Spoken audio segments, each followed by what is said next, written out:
Hello everyone. I, Shruti Karanik Gupte, welcome you all in today's discussion on developing an educational brand in the rural area by Maharashtra Education Forum, a platform for providing solutions to the formal education sector.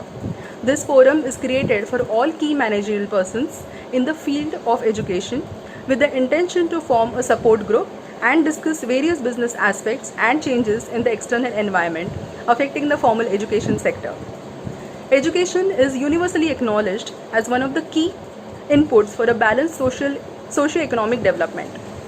India's rural population is 65% of the total population and 73% of total India's rural children go to rural schools. Maharashtra's literacy rate is higher than the national average and second highest among major states in the country as per census 2011. A lot of measures have already been taken for reducing disparity between various social groups, geographical areas, and wealth quintile groups. The premise is set in terms of increasing pupil-teacher ratio and other mundane pedagogical activities. Today we discuss the actionable steps that can be taken to develop an educational brand in the rural area. As we address the aforementioned topic, I would like to introduce you to the three dignitaries that we have on the panel today. Our first guest is Dr. Yashpal Kadam. He is a doctor by profession and teacher by choice. He has guided, coached and mentored 1 lakh plus students in all walks of life. Some of his notable students come from MIT USA, Georgia Tech USA, PhD Oxford UK, Imperial Medical College London, IIT Bombay, IIT Delhi, BITS Pilani, IIIT Nagpur, etc. to name a few. He is also a TEDx speaker and has been invited by Zee 24 Taas for counseling students and parents. He has given 1000 plus seminars in the corporate and educational sector. And he is also the founder and director of Live Powerfully. Our second esteemed guest on the panel is Suyog Penkar sir. He is a chartered accountant by profession and he is the chief finance officer of the Vidyalankar Group of Educational Institutes. He is also the founder and director of the Movement of Excellence in Education. And our most distinguished guest on the panel today is Pratap Rao Borade sir, who has worked wonders in the field of education for the past 45 years, bagging several national awards like the NAFEN Award for the Best Contribution in Technical Education, ACME Excellence Award for Encouraging Excellence, Award for Social Contribution Marathwada Industries Association, the Best Teacher Award for Contribution in Technical Education by the Government of Maharashtra, and a Giant International Award for Contribution in the field of education. He has undertaken many socio-developmental activities, addressed workshops, chaired various seminars, has been invited in numerous radio talks, invented and patented technologies. His scope, as you can see, of work has remained extensive. He is the chairman of Institution of Engineers India and has been the director of the Maharashtra State Small Scale Industries Development Corporation Limited. He is the trustee of the MGM Trust. As you all know, he is the famous principal of the Jawaharlal Nehru Engineering College, Aurangabad. I welcome every one of you. So now let us dive into the topic of the day, that is development of educational brand in the rural area. So the first question of today's session is for Borade sir.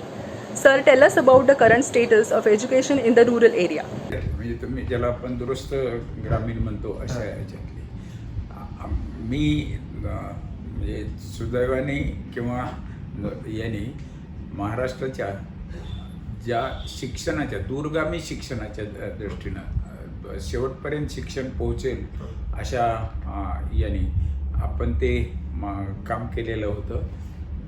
इथे आमचे गोविंदभाई श्राफ किंवा मराठवाड्यातल्या एक 4-5 ठिकाणी आम्ही हा हे केला होता की शिक्षणाच्या दृष्टीनं आपण महाराष्ट्रात आलो होतो, पण महाराष्ट्रात पश्चिम महाराष्ट्रातली जी शिक्षणाची लेवल पोहोचलेली आहे ती विदर्भ आणि मराठवाड्यात पोहोचलेलीच नव्हती. म्हणजे मग याचा अर्थ काय की जो 5 वर्षाच्या पुढे मोठा झालेला बाळ आहे त्याला शिक्षणासाठीची सोय पाहिजे. आपल्याकडे खेड्यात शाळाच नव्हत्या, त्यामुळे मुलं नुसती वाढत होती आणि त्यांना जगवणं किंवा मोठं करणं एवढंच एक काम येत होतं. त्यामुळे त्यांना ज्या डेव्हलपमेंटच्या कल्पना आहेत त्या तशा अर्थाने त्यांच्याकडे पोचल्या नव्हत्या. जगणं हाच त्या अर्थाने एक जिवंत राहण्याचा अर्थ होता. तो आपल्याला बदलता आला ह्या सगळ्या एकूण शैक्षणिक संस्कृतीमुळे, डेव्हलपमेंटमुळे आणि सगळ्या बदलत्या जगामुळे. तर आपल्याकडे आम्ही म्हणजे मी 2002-03 मध्ये महाराष्ट्राच्या याच्यावर होतो. बरीच मोठी माणसं होती याला, आणि आम्ही राज्यपालापर्यंत त्याचे रिपोर्ट दिले होते, मंत्र्यांना याचं. तर याचा अर्थ असा होता की आपल्याकडे खेड्यातली 5% मुलं पण शिकलेली नव्हती. म्हणजे शिक्षणाचा मूलभूत अधिकार आपल्या घटनेनं दिलेला आहे. तर 5 वर्षाच्या पुढच्या असलेल्या प्रत्येकाला तो मिळाला पाहिजे. मग ती मुलगा असो की मुलगी असो, तो खेड्यातला असो की शहरातला असो, तो श्रीमंताचा असो की गरिबाचा असो, त्याचा जन्म झाल्यानंतर त्याचा अधिकार येतो की त्याला शिक्षण मिळालं पाहिजे. आणि हा आपल्या मूलभूत अधिकारातला एक महत्त्वाचा भाग आहे. आपण ते देत होतो का?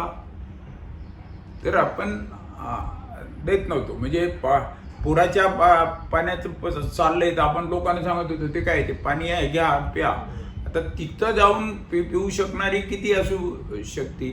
पण मग आपण म्हणजे शासन म्हणून, एकूण सरकारचं काम म्हणून ते असं होतं की ह्या सगळ्या सोयी ह्या माणसांना स्वतः वापरता येतील आणि त्याचा त्याच्या आयुष्यासाठी फायदा होईल, ही कल्पना होती. आणि त्यामुळे आम्ही म्हणजे मी तुम्हाला त्याचे जर रिपोर्ट, माझ्या एक 25 फायली ह्या आहेत की ज्यामध्ये तुम्हाला काल हे दाखवलं की याच्यात चर्चा महाराष्ट्रातल्या सगळ्या भागातल्या होत होत्या, विदर्भाचं, पश्चिम महाराष्ट्राचं, एकूण याचं.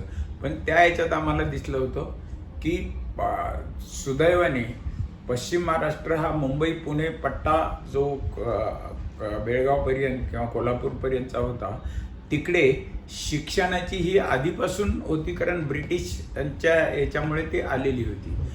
दुर्दैवाने मराठवाडा हा ब्रिटिशांच्या याच्यात नव्हता, तर तो निजामाच्या याच्यात होता. आणि त्या याच्यातलं शिक्षण हे तसं फार कधी लक्षच दिलं नाही.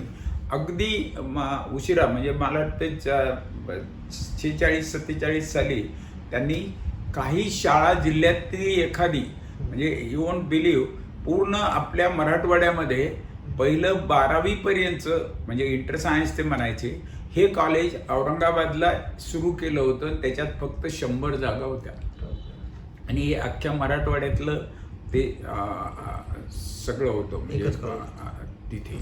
तर त्या याच्यातनं किती लोक येऊ शकतील. आणि ह्यामुळे मराठवाड्यात शिक्षणाचा प्रसार तसा झालेला नव्हता. आणि हे सगळं झाल्यानंतर तर खेडत त्याच्यापेक्षा पलीकडे होतं. याच्यातनं शिक्षण कशासाठी पाहिजे, तर शिक्षणामुळे मला जाण येते की मी कुठपर्यंत गेलं पाहिजे. आणि ही जाण त्या तरुण माणसाला, जन्म घेतलेल्या मुलाला यावी, ह्या याने होतं. पालकही त्याचे जगतच होते फक्त शेतीतून किंवा काही काम करून, तसंच याने जगावं अशा तऱ्हेनं होतं की आपण काय करू शकतो पुढचं. म्हणून ही जी हे झाली होती, त्याच्या इंदिरा गांधीच्या वेळेस हे होतं, नॅशनल याचं हे झालं, शिक्षणाचं मोठं काम झालं. आणि हे सगळं शिक्षणाचं काम करत असतानाच आपले काही रिपोर्ट्स आले की किती हे झालेलं होतं.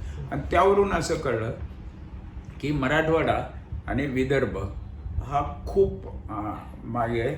पश्चिम महाराष्ट्रातली जी रिमोट खेडी आहे तिथपर्यंतही पोचलेलं हे नव्हतं ह्या याच्यात. तर ते काम झालं होतं. ते काम आपल्या महाराष्ट्रातल्या काही, आता तुम्हाला सांगायला हरकत नाही, जे.पी. नाईक सारखा माणूस हा कोल्हापूरमधल्या, बेळगावमधल्या अक्षरशः एका खेड्यातला हे नाही, फक्त शेतीवर वडील हे जगायचे. तर हा माणूस तिथून हे आला आणि त्यांनी स्वतः, तो अतिशय ब्रिलियंट होता. तो शाळेत तर पहिला यायचा, पण मग जिल्ह्यात पहिला वगैरे. पण त्यांनी हे सगळं समाजाला मिळालं पाहिजे म्हणून ते तिथून आले, बेळगावला हे आले. आणि त्यांनी मग ते आपल्या भारत सरकारच्या ही जे प्लॅनिंग होतं शिक्षणाचं त्या याच्यात ते काम करत होते. मला फक्त एका वाक्यात एक हे सांगेल, JP नाईक हे याचे कन्सल्टंट होते महाराष्ट्र नाही भारत सरकारच्या शिक्षणाच्या साठीचे, आणि पंतप्रधान आणि यांच्या समिती म्हणजे यांना सल्लागार याच्यातले होते. पण ते ₹1 पगार घ्यायचे, कारण ती सरकारी हे होती, आणि सेक्रेटरीएटमधले जे का खोलीत राहायचे. हे मी कशासाठी हे सांगितलं की अशा माणसाला जाण झाली की जर ही खेड्यातली मुलं शिकली नाही तर समाजच होणार नाही, आणि त्यावरून ते पुढे हे होत गेलं. हा एक झाला. त्या काळात मग वेगवेगळ्या याच्यात आहेत. विठ्ठल रामजी शिंदे म्हणून हे होते की ज्यांनी खेड्यात शाळा मग कशी असेल, खोली 2 खोल्या करायच्या, कोणाच्या तरी घ्यायच्या किंवा याच्यात करायच्या, अशा याच्यात त्या शाळा सुरू केल्या. आणि आपल्याकडे साधारणतः 46-47 मग 52 नंतर हे झालं. मराठवाड्यात तर म्हणजे अक्षरशः आम्ही 2000 म्हणजे 93-94 पर्यंतही आम्ही खेड्यात जात होतो तर कुणाला शिकवायला पाठवतच नव्हती लोक. मग कोण पाठवत होती की जे श्रीमंत आहेत, ज्यांना ते बोर्डिंगमध्ये ठेवणं हे होऊ शकतं. आणि बोर्डिंग कशा असायच्या तर फक्त ते ठेवणं आणि खाण्याची सोय करणं. त्या मुलांना बाकीचं, कारण शाळा 5 तास झाली तर बाकीचं शिक्षण हे त्याचं जीवन घडवणारं शिक्षण पाहिजे, कारण ते वयच सगळं शिकायचं असतंय. ह्या तशा कल्पना केलेल्याच नव्हत्या.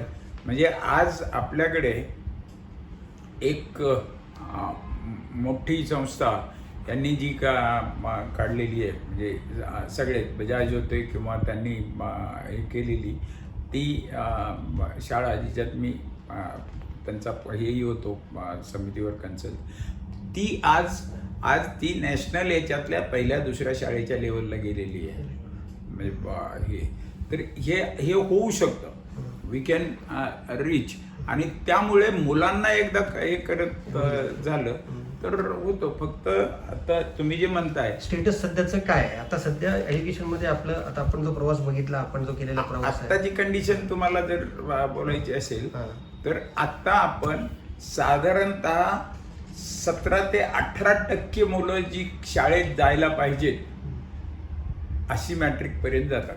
म्हणजे 100 मुलं समजा आपली खेळात असतील, त्यातले 17-18% मॅट्रिकच्या परीक्षेला बसण्या इतपत जातात. ही मी सांगतो त्यावेळेची कंडिशन 2%ही नव्हती. म्हणजे आता आपण वाढले. मुलींच्या शिक्षणाच्या बाबतीत तर हॉरिबलच होतं. आत्ताही ते शिक्षण आपलं 12-13% आलंय मुलींचं. की जर 10 मुली असतील तर त्यातली 1 किंवा 2 मुली कॉलेजपर्यंत जातात. बाकीच्या 8 मुलींचं काय हे होतं तर ते घरचे लग्न करून टाकतात किंवा काही जनरली हे होतं. पण ही पोटेन्शियल आपण आत्ता जे सगळ्या ज्या सुधारलेल्या जगात बघतो, इव्हन इंडियातल्या, त्या याच्यात ते एक मोठं हे आहे की नाही. तर नुसतं रुरल म्हणून नाही, मी असं म्हणेल की महिला शिक्षण म्हणजे मुलींचं शिक्षण हेही देशाच्या दृष्टीनं तेवढंच महत्त्वाचं आहे. आणि their contribution is much better.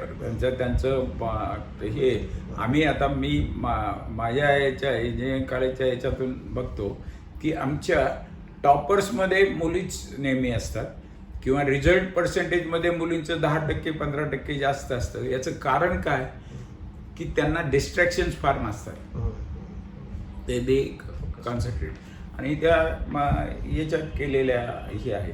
पण शिक्षणाच्या दृष्टीनं पालकाचा पहिलं प्रायोरिटी काय असते, मुलाला पाठवा, मुलीचं लग्न करून टाकायचं आहे, ती दुसऱ्या घरी जाणार आहे. तर हे होऊ नये अशा तऱ्हेचा एक हे आम्ही ज्या समितीत होतो, ज्याच्यात गोविंदबाई श्राफ होते, आमचे पुण्याची बरीच मंडळी होती, मुंबईचे हे होते, असे एक 20-25 जणांचे आम्ही 3-4 वर्ष काम करून एक रिपोर्ट महाराष्ट्र सरकारला दिलेला होता. त्याचा उपयोग आणि ते सगळा झालेला हे आहे. हे सगळ्या याच्यातनं आपल्याला ते करता आलं पाहिजे. आम्ही जे असं म्हणतोय की आत्ता जर तुम्ही आपल्या सगळे इंजिनिअरिंग कॉलेजेस पाहिले तर मराठवाड्यातल्या इंजिनिअरिंग कॉलेजेसमध्ये रुरल मुलंच जास्त आहेत. याचं कारण का की इथे असणारी जी बरी आहेत आणि त्यांची जाण काय असते, मुलाला आणखीन शहाणं करायचं असलं तर त्याला पुण्याला पाठवलं पाहिजे, कारण तिथं त्याला जास्त शिकायला मिळतं. याचं एक कारण असं की जर तुम्ही एक्सपोजर दिलं तर ती मुलं शिकू शकतात. त्याचेही दुसरे परिणाम आहेत. सगळी मुलं गेलेली शिकलेलीच आहेत असं नाही आहे. तसे आहे ना, आपण बघूया.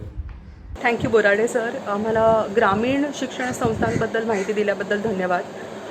सुयोग सर, तुम्हाला ह्याच्याबद्दल काय वाटतं? What is the current status of the education system in the rural area? Thank you, Shruti, and thanks to Maharashtra Education Forum for keeping debate on developing education brand in rural area.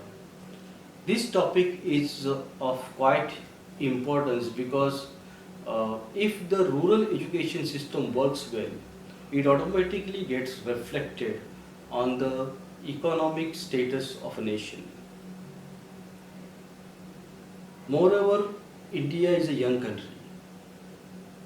In every 3 people in any Indian city, 1 is young. The average age of Indians is 29 years today. So this is the great demographical advantage the nation is offering. But this could turn into disaster if the right level of education is not offered to this young population. आणि त्यामुळेच मला वाटतं की हा topic फार important आहे की rural एज्युकेशनमध्ये आपण चांगल्या सिस्टम्स कशा राबवू शकतो. आपण जर का बघितलं तर एज्युकेशनमध्ये जे काही डेव्हलपमेंट्स होत आहेत किंवा जे काही प्रयोग होत आहेत ते सगळे शहरी भागामध्ये होत आहेत. अर्बन एज्युकेशनमध्ये फार प्रयोग होत आहेत. तिकडचे जे क्वालिटी ऑफ एज्युकेशन आहे ते आपलं experimental level, project based learning वगैरे सगळे प्रयोग तिकडे चाललेले आहेत. पण रुरल भागामध्ये तेवढे प्रयोग होताना दिसत नाहीत. त्यामुळे काय होतं आहे की एकीकडे शहरी भागामधलं जे शिक्षणाचं आपण क्वालिटी दर्जा जो आहे तो वाढत चाललेला आहे आणि रुरल एरियामध्ये तो त्या प्रमाणात वाढत नाही आहे. तर ही जी दरी जी आहे ती दरी फार मोठी होत चाललेली आहे. आणि भारतामधलं 65% लोक ही खेड्यामध्ये राहतात, ही विलेजेसमध्ये राहतात रुरल एरियामध्ये. तर majority of the population is steel living in the rural area. आणि जे काही डेव्हलपमेंट होते ती फक्त त्या 35% पॉप्युलेशन्सच्याच बाबतीमध्ये होते असं मला वाटतं. तर education plays a crucial role in shaping up individual personality. Even though India's literacy rate has registered some growth over the last few years, but it has not been able to impart the kind of education that modern times demands. So there are several issues going on in the education system. The education quality in the government school is in a dire state. मी काही ठिकाणी फिरलो तर तिकडे बरेचसे public trust आहे जे those are founded by the social workers and educationalists. They are catering to the low income group students. Now these trusts generally depend for the funds on the government grants and donors. So the major challenges are appointing the quality teachers and insufficient funds for developing infrastructure. फार मोठा challenge तिकडे एक येतं की त्यांना म्हणजे साधे computer lab जरी डेव्हलप करायचे असेल तरी त्यांची डिपेंडन्सी आहे फंड्ससाठी कोणावरती तरी, तर ते देखील ते वेळेत करू शकत नाही आहेत. Private educational institutes mainly cater to the higher middle class population, but their major challenge is to get a quality teaching faculty in remote places. बरेचशा ज्या इन्स्टिट्यूट्स आहेत प्रायव्हेट इन्स्टिट्यूट्स एकदम रिमोट प्लेस म्हणजे काही ठिकाणी तर डोंगरावरती, सिटीमध्ये जरी असलं तर त्यांचं स्टेशन असतं डोंगरावरती आणि मग त्यांच्याकडे जी टीचिंग फॅकल्टी जी त्यांना लागते ती जनरली त्यांना तिकडेच स्टे करेल रेसिडेन्शियल फॅकल्टी ते लोक प्रेफर करतात. तर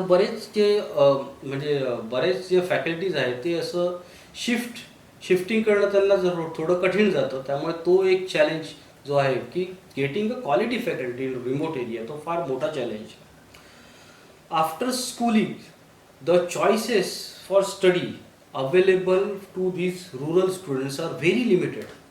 म्हणजे त्यांना पुढे जर का अजून काही शिकायचं असेल तर त्यांच्याकडे 2-4 इन्स्टिट्यूट्स जे आजूबाजूला असतात तिकडे त्यांना जे अवेलेबल आहे ते त्यांना शिकायला लागतं. दुसरा काही एखादा वेगळा कोर्स करायचा असेल तर त्यांना शहराकडे जाणं भाग पडतं. तर असे कित्येक चॅलेंजेस आपण आता पुढे जाऊन आपण ते सर्व डिस्कस करूच. तर over to you Shruti. Thank you.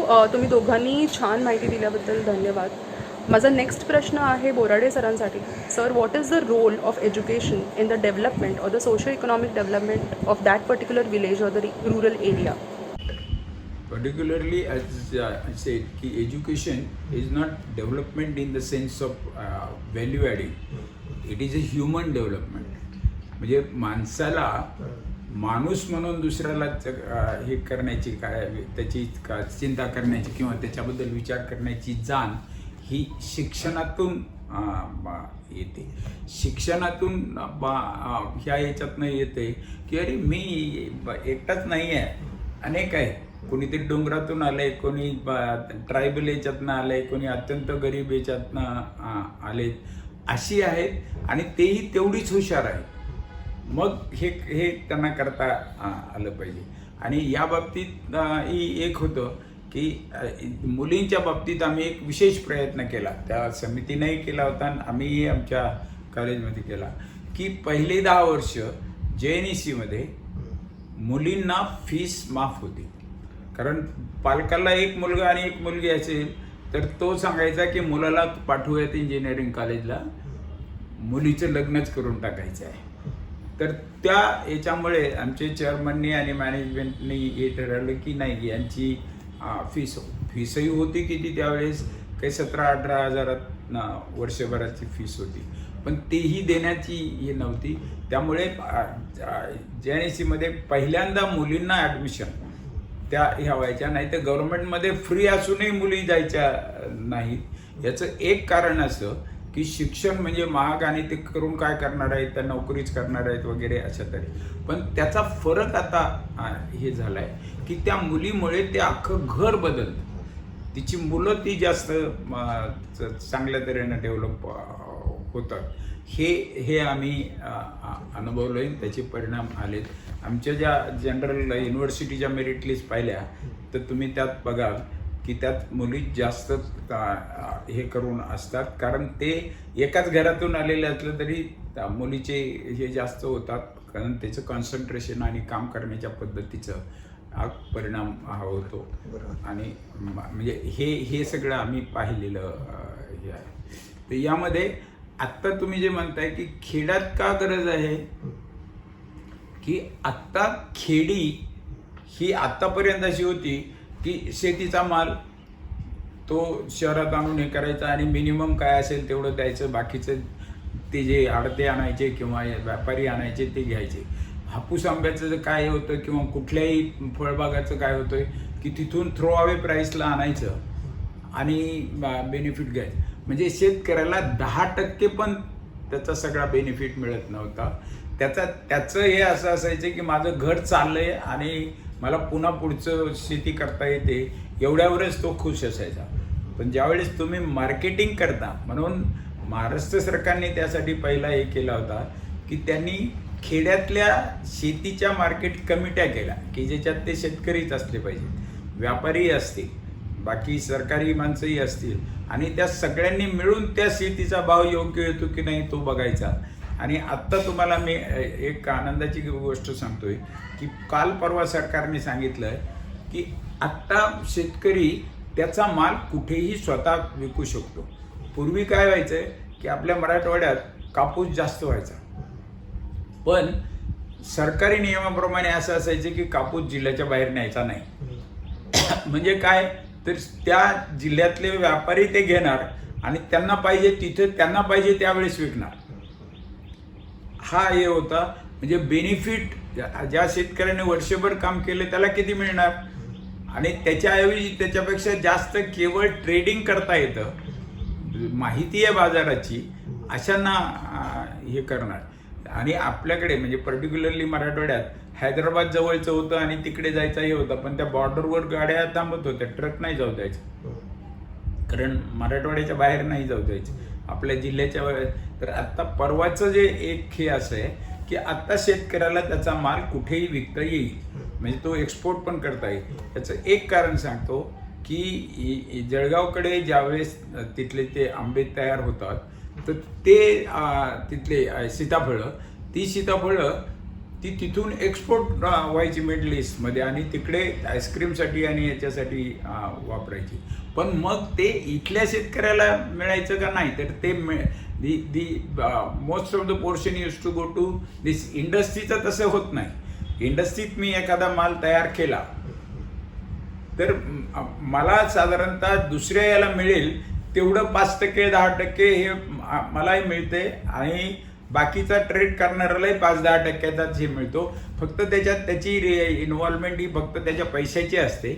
माझ्याकडे माझ्या विद्वत्तेची, माझं काम करण्याची आणि माझ्या कल्पकतेची याच्यातनं आम्ही ते प्रोडक्ट करतो. पण हे खेड्यात हे होत नव्हतं याच्यातल्या. आता ते सुरू केलंय. आता ह्या सरकारने तर असं केले की तुम्ही माल कुठेही जगात पाठवू शकता. हे झालं होतं. त्यामुळे मला असं वाटतंय त्याचा एक फरक मला असं वाटतं असं होईल की शेतीच्या मालाला किमती जास्त यायला लागल्या, तर त्या आणि आता आपल्याकडे या फॅमिली प्लॅनिंगमध्ये प्रत्येक फॅमिलीत 1 किंवा 2 मुलं आणि 1-2 मुली याच्यावर नसतं. कारण आमच्या काळात 9-10 असे असणं हे होतं. आत्ता त्यामुळे 1 किंवा 2 मुलं घरी असलेत आणि त्याला शेतीत पैसा आहे असं कळलं तर तो शहराच्या याच्याकडे जाणार नाही, हे आम्हाला आवडतं. आणि मग शहरातल्या ज्या शिक्षणाच्या ज्या सोयी आहेत त्या सोयी त्याला तिथं करण्याची ऐपत येईल, त्यांना तिथं हे करण्याचं येईल. आणि त्यामुळे काही जशा पश्चिम महाराष्ट्रातल्या खेड्यातल्या शाळा अत्यंत उत्कृष्ट आहेत, डेव्हलप आहेत, की शहरातली लोक त्यांना तिथं पाठवतात, कारण बोर्डिंग असली तर आम्ही तिथं पाठवतो अशा अर्थाने हे करतात. तर दॅट इज द इम्पॅक्ट, म्हणजे अशा अर्थ. Thank you Borade sir. आणि मला सुयोग सर तुम्हाला आता हा सेम प्रश्न विचारायचा वाटतो की what is the role played by education in the socio economic development of that particular rural area. See, education is a mirror of society, and education is the key that can bring India to its next golden age. When we say education, we should not restrict it to the schools and colleges. As Borde sir rightly said, education is a dynamic process which starts from the birth. The education also gets imparted from the surrounding people, parents, friends, relatives, external physical and social environment. So various factors contributes to the rural development, and education is one of them. In urban area, there are quite similarity between different cities. म्हणजे आपण जर का compare केलं तर मुंबई, पुणे किंवा अकोला, अमरावती, नागपूर, ते पण आपण पुणे किंवा मुंबई बरोबर थोडं मर्ज करू शकतो. तर ह्या सगळ्या सिटीज सिमिलर असतात. पण जेव्हा आपण रुरलचा विचार करतो किंवा ग्रामीण भागाचा विचार करतो तेव्हा ग्रामीण भागाची खासियत अशी आहे की प्रत्येक एरिया हा दुसऱ्या एरियापेक्षा डिफरंट असतो. म्हणजे आपण जर का विदर्भाचा विचार केला तर तो वेगळ्या पद्धतीने करायला लागेल. तिकडे कशा पद्धतीच्या शिक्षण पद्धती डेव्हलप केल्या पाहिजे किंवा कुठल्या पद्धतीची शैक्षणिक गरज तिकडे आहे. मराठवाड्याचा डेव्हलपमेंटसाठी आपल्याला वेगळा विचार करायला लागेल. तर अशा पद्धतीने आपण म्हणजे शहराच्या आणि ग्रामीण भागामध्ये हा एक बेसिक मूलभूत फरक जो आहे तो आपल्याला लक्षात घेणं फार गरजेचं आहे. तर त्यामुळे education which is contributing to the rural development must be locally controlled. It should be practical, applied, problem posing and focused on functional specialization. त्या विभागाची गरज काय त्या पद्धतीने तिकडे शिक्षणाची तशी व्यवस्था किंवा शिक्षणाचे तसे पर्याय अवलंबून करून दिले पाहिजे. म्हणजे जर का एखाद्या विभागामध्ये जर का केमिकलची फॅक्टरीज नसेल तर तिकडे केमिकल इंजिनिअरिंग सब्जेक्ट टाकणं म्हणजे ब्रांच देण्यामध्ये एवढा त्याला जास्त डिमांड पण होणार नाही आणि त्या मुलाला त्याचा फायदा होणार नाही, कारण शिकल्यानंतर त्याला दुसरीकडे स्थलांतर करायला लागेल. शिक्षणाचा मूळ हेतू मला वाटतं असा असला पाहिजे ग्रामीण भागामध्ये की त्या मुलाला शहरामध्ये जाण्याची गरजच नाही लागली पाहिजे.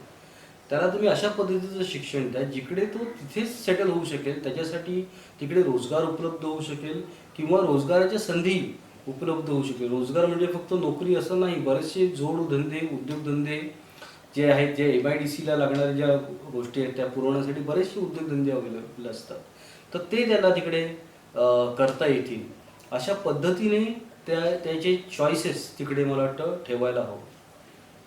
म्हणून एक मला नेहमी असं वाटतं की rural development aims at finding the ways to improve rural lives with participation of the rural people themselves so as to meet the required need of the rural area. त्या एरियाची जी गरज आहे ती भागवण्यासाठी ज्या पद्धतीचं शिक्षण देणं गरजेचं आहे तसं तिकडे देण्यात यावं. त्यामुळेच आहे ना त्या ज्या शिक्षण संस्था ज्या तिकडे डेव्हलप होतात, मला असं वाटतं की जर का त्या लोकल बॉडीजने आणि किंवा तिकडच्या लोकल जो एंटरप्रेन्योर असेल त्यांनी जर का केलं तर ते जास्त चांगल्या पद्धतीने चालतात. The outsiders may not understand the settings, cultures, language and other things which is prevalent in that local area. बाहेरून कोणी येणार, कुठला तरी मोठा ब्रँड आणि तिकडे त्याचा सेटअप एस्टॅब्लिश केला तर त्यापेक्षा जर का तिकडच्या तिकडच्या लोकल एंटरप्रेन्योरने जर का केलं ते जास्त चांगल्या पद्धतीने चालू शकतं. किंवा अशा केसेसमध्ये मी असं सुचवील की जर का, कारण अर्थात कुठलाही एज्युकेशन सेटअप चालू करायचं तर त्यासाठी सिस्टम्स लागतात, एक अकॅडमिक्स त्याचा फ्लो कसा असला पाहिजे, बऱ्याचशा गोष्टी आहेत इन्व्हॉल्व त्याच्यामध्ये होत असलेल्या. तर मे बी कुठला local entrepreneur if he ties up hands with some brand आणि तिकडे त्यांनी त्याचा जर का दोघांनी मिळून जॉईंट व्हेंचर एखादं चालू केलं तर तशा पद्धतीचे व्हेंचर्स देखील चांगल्या पद्धतीने चालू शकतील. मौलाना अब्दुल कलाम जे आपले भारताचे पहिले एज्युकेशन मिनिस्टर, त्यांनी एक वाक्य सांगितलेलं त्यांच्याच भाषणामधलं आहे ते मी सांगतो की whatever be our program for industrial, scientific, agriculture, commercial और material progress and development, none of them can be achieved without an improvement of the human material which is the basis of our national wealth. त्यामुळे rural डेव्हलपमेंटमध्ये education plays a critical role. Thank you Suyog sir. Borade sir, मला तुम्हाला हा प्रश्न विचारावासा वाटतो की आता जसं सुयोग सर म्हणाले that local entrepreneurs can set up better educational bands in that particular area. So I wanted to know that what are the challenges that are faced by such local entrepreneurs in that particular area for developing a new educational brand. Challenges म्हणजे सोयी नाही आहे, या सोयी तयार करणे ही एवढंच एक मोठं चॅलेंज आहे. खेड्यातल्या माणसाला he can't afford to send it to city, पण त्याच्या गावातच शाळा असली तर तो ते पाठवेल. यू वोंट बिलीव्ह, आपल्याला पहिल्यांदा शाळेत मुलांना का पाठवू शकत नव्हतं खेड्यातला किंवा शहरातल्या गरीब वस्तीतला आहे, कारण त्याला कपडेच घालायला नसायचे. कारण आपल्याकडे जर खेड्यातले हे असले तर एक एवढीशी चड्डीन बनियन असलं की तो दिवसभर हे होतो. तर ही जी पहिली हे होती म्हणून, आणि I happen to be in that committee, की एक असं ठरवलं की महाराष्ट्रातल्या ज्याच्यात की प्राथमिक शाळेतल्या किंवा हायस्कूलपर्यंतच्या शाळेचा युनिफॉर्म हा असला पाहिजे आणि तो ज्यांना ऐपत नाही त्यांना सरकारने दिला पाहिजे. पण युनिफॉर्म पाहिजे, कारण नाहीतर काय होतंय, माझ्या बाजूचा श्रीमंताचा कोणीतरी असणारा पोरगा तो एकदम चांगले कपडे घालेल, भारीतले घालेल आणि मला घालायला काय झाकायलाही नाही आहे, तर मग मी दोनदा तीनदा आईला किंवा वडिलाला म्हणतो, तो वडील थापड देऊन सांगतात की सोडून दे शाळा. कारण त्या म्हणजे मग काय होतं, केवळ कपडे नाहीत म्हणून त्याची शाळा सुटायची. तर आपण महाराष्ट्राने हे केलेलं आहे, म्हणजे की युनिफॉर्म पाहिजे आणि तो ज्यांना शक्य नाही, ज्या गरीब मुलांना आपण फ्री शिकवतो त्या मुलांना युनिफॉर्म पण आपण देऊ. की आम्ही हे इंजिनिअरिंग सुरू केलं. इंजिनिअरिंगला पाठवणं हे कोणालाही ऐपतीच्या बाहेरचं असायचं, म्हणजे संस्था काढणारा नाही, त्या सगळ्या मशिनरी आणणं, ते मशिनरी शिकवणारे लोक जमवणं, त्यांचे पगार देणं, त्यांच्यासाठी बिल्डिंग तयार करणं, हे कारण बाकी कॉलेजसाठी वर्गा खोल्या तयार असल्या आणि बेंचेस आणि बाकी सोयी असल्या तर ती सुरू करत होते. पण इंजिनिअरिंग कॉलेजसाठी तुम्हाला लॅब पाहिजे, त्या लॅबचे इक्विपमेंट हे करणारे, ते शिकवणारे माणसं पाहिजे. हे सगळं शोधून ते देणं आणि पोचणं हा एक मोठा भाग होता. त्यासाठी इनिशियली आम्ही तर इथल्याच एका संस्थेतल्या बिल्डिंगमध्ये त्यांची ती जागा काय, त्यांचे कॉलेज संपल्यानंतर हे चालू होतील अशा याने करून सुरू केली. आणि नंतर एक 5-7 वर्षानंतर आम्ही आमच्या जागेत गेलो. पण बेसिकली यातला एक असा होता की सोय असली तर जी मुलं, ज्या मुलाचे आईवडील त्या यातला पुण्याला पाठवू शकत नव्हते, मुंबईला पाठवू शकत नव्हते, त्यांनी इथं जवळ आहे म्हणून इथं पाठवलं त्या याच्यात. दुसरं, मुंबईला पाठवण्यात बऱ्याच आईवडिलांना भीती वाटायची की तो शहर आहे, ॲक्सिडेंट होतात, बाकी काही गोष्टी होतात. त्यापेक्षा औरंगाबाद त्यावेळेस डेव्हलप झालेलं नव्हतं, म्हणजे औरंगाबादला स्कूटर्स पण त्यावेळेस फार हे नव्हत्या अशा याच्यातलं. पण मग हे सगळं वाढत गेलं. म्हणजे यू वोंट बिलीव्ह की ते आम्ही सुरू केली विवेकानंदला, त्यावेळेस सायकल स्टँडवर पण फक्त 5 किंवा 10 सायकली यायच्या, त्याही शिक्षकांच्या, प्राध्यापकाच्या, अशा अर्थानं होतं, कारण ते डेव्हलपिंग हे होतं. त्यानंतर मग बजाज आलं आणि मग आपणच करतो तर आपण स्कूटर वापरायला काय हरकत आहे, अशा तऱ्हेचं ते हे वाढलं. तर तो भाग वेगळा. पण आज जनरल अशी हे आहे की ही सोय केली तर त्या सोयीमुळे अनेक, म्हणजे आता आमच्या ह्याच्यात सगळ्यांनाच ॲडमिशन होत्या, पण जी ST NTचे असणार त्यांना कोण हे करणार, सरकार काही यांना हे देत नव्हतं. तर आम्ही सांगत होतो की अशा मुलांना आम्ही पण फीस घेणार नाही. मग ज्या आधी सुरू झालं ते फक्त जेनेश होतं, दुसऱ्या वर्षी MIT सुरू झालं ते याच्यात. पण आज मराठवाड्यातच 18-20 कॉलेजेस आहेत किंवा महाराष्ट्रात 70-80च्या वर कॉलेज झाले. ते गरज आहे अशा याने लोकांना त्याचा उपयोग होतो हे कळल्यामुळे असं झालेलं होतं. आणि मग इथं करायचं असलं तर काय पाहिजे, तर गणित चांगलं पाहिजे, इंग्रजी शिकलं पाहिजे. मग त्या शाळेतल्या पोराला असं कळतंय की मला जर ते करायचं असलं तर मी आतापासूनच माझ्या इंग्रजीत लक्ष दिलं पाहिजे, आतापासूनच माझं गणित चांगलं केलं पाहिजे. आणि हे बरोबरच्या मित्रांमध्ये होतं की मला इंजिनियर व्हायचं किंवा मला डॉक्टर व्हायचं, म्हणजे मी अभ्यास तशा यानेच करणार, मी वर्गातही ते सगळं बघणार. तर ती जाण तयार होते म्हणजे याच्यात. आणि आत्ता म्हणजे आम्ही जे हे आलं तर शिक्षक इथलेच होते, गव्हर्नमेंट कॉलेजमधल्या आधी पार्ट टाइम घ्यायचं, मग जसे आले तसे हे झाले. पण याच प्राध्यापकांनी याच तयार केलेली आता जगभरात आहेत.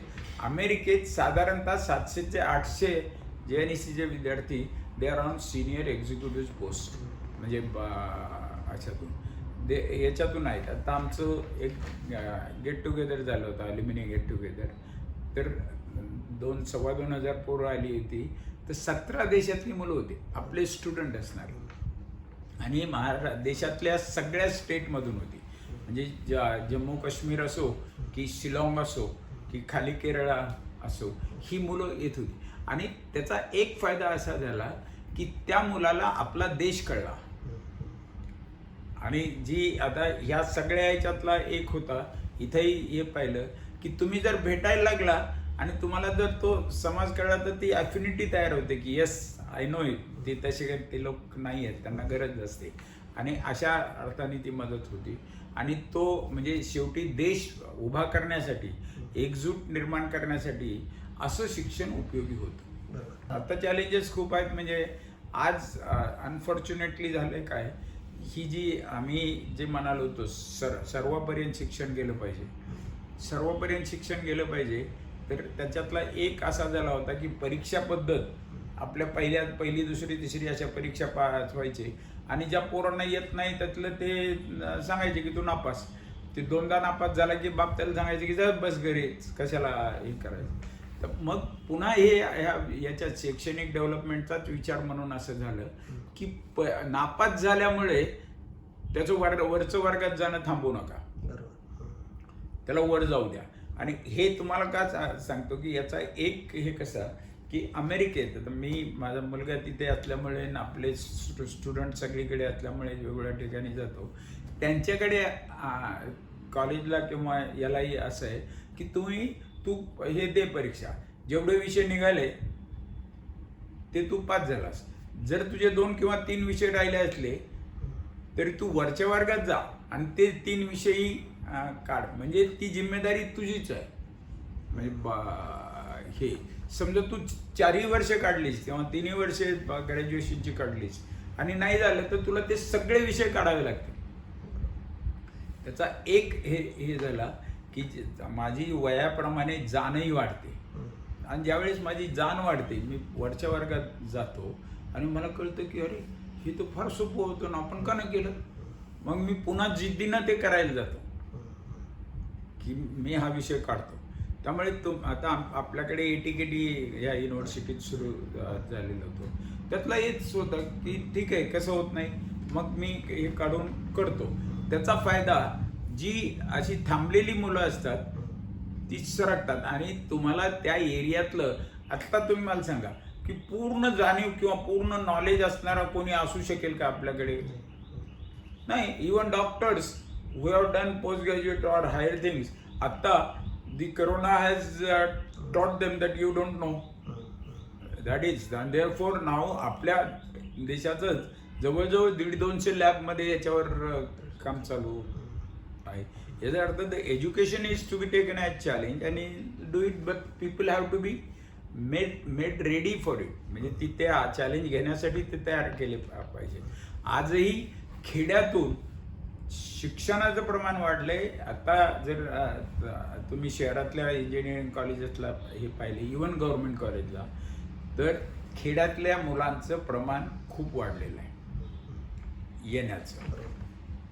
याचं एक कारण असं की सरकारी कॉलेजला फीस कमी असते आणि माफ असते, पण खाजगी कॉलेजला नसते.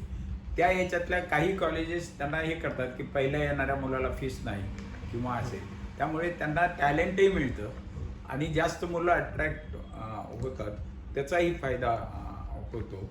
तर आज आपण असं बघतो की आता समजा अगदी उदगीरच्या अत्यंत रिमोट एखाद्या खेड्यातला गरीब माणूस कोणी कुठल्याही याच्यातला समाजातला असला तरी तो येऊन इथं शिकतो, तर तो त्या नुसत्या उदगीरच्या नाही तर आजूबाजूला हे करतो की अरे आपणही जा सकते, मग आपण तिथे गेलं पाहिजे, मग हे करूया. तर हे होणारही हे आहे आणि त्याचा परिणाम आणि त्याचे बेनिफिट्स हे that is there, that is seen in the society. की खेड्यातलं एज्युकेशन, पर्टिक्युलरली प्रायमरी एज्युकेशन पर्यंत किंवा ज्याला ज्युनियर कॉलेज एज्युकेशन म्हणतो, ते ह्या एज्युकेशनच्याही हे काय आहे की प्रायमरी एज्युकेशन इज की लर्निंग की what is it, I can read the paper, मला आनंद होतो बरोबर की आय कॅन रीड इट. आणि तुम्ही जर लहान मुलाला ऑब्झर्व केलं तर ते एखादे शब्द कळला किंवा एखाद्या ओळखीचं नाव दिसलं की ते लगेच सांगते की बघ हे नाव आहे, आणि ही फील्स इट की मला हे कळलंय, मला माहीत झालंय. Exactly similar thing is there की जर आपल्याच खेड्यातला आपल्याच बाजूचा कोणीतरी पोरगा एखादा प्रोजेक्ट करतो, आता आपल्या कॉलेजमधल्या मुलांनी प्रोजेक्ट केले अंबेजोगाई की सायकलवरच तुम्हाला पीठ दळायची मशीन करू शकतो किंवा बाकी काहीतरी करू शकतो, किंवा पेरणी ही सायकलच्या ह्याच्याप्रमाणे करतो, तो त्याच्या याने करतो, त्याला 1 वर्ष लागतं, त्याला ते कॉलेज किंवा मदत देतं. पण मग त्याने केल्यानंतरचं हे असतं की दिस इज माय कंट्रीब्युशन.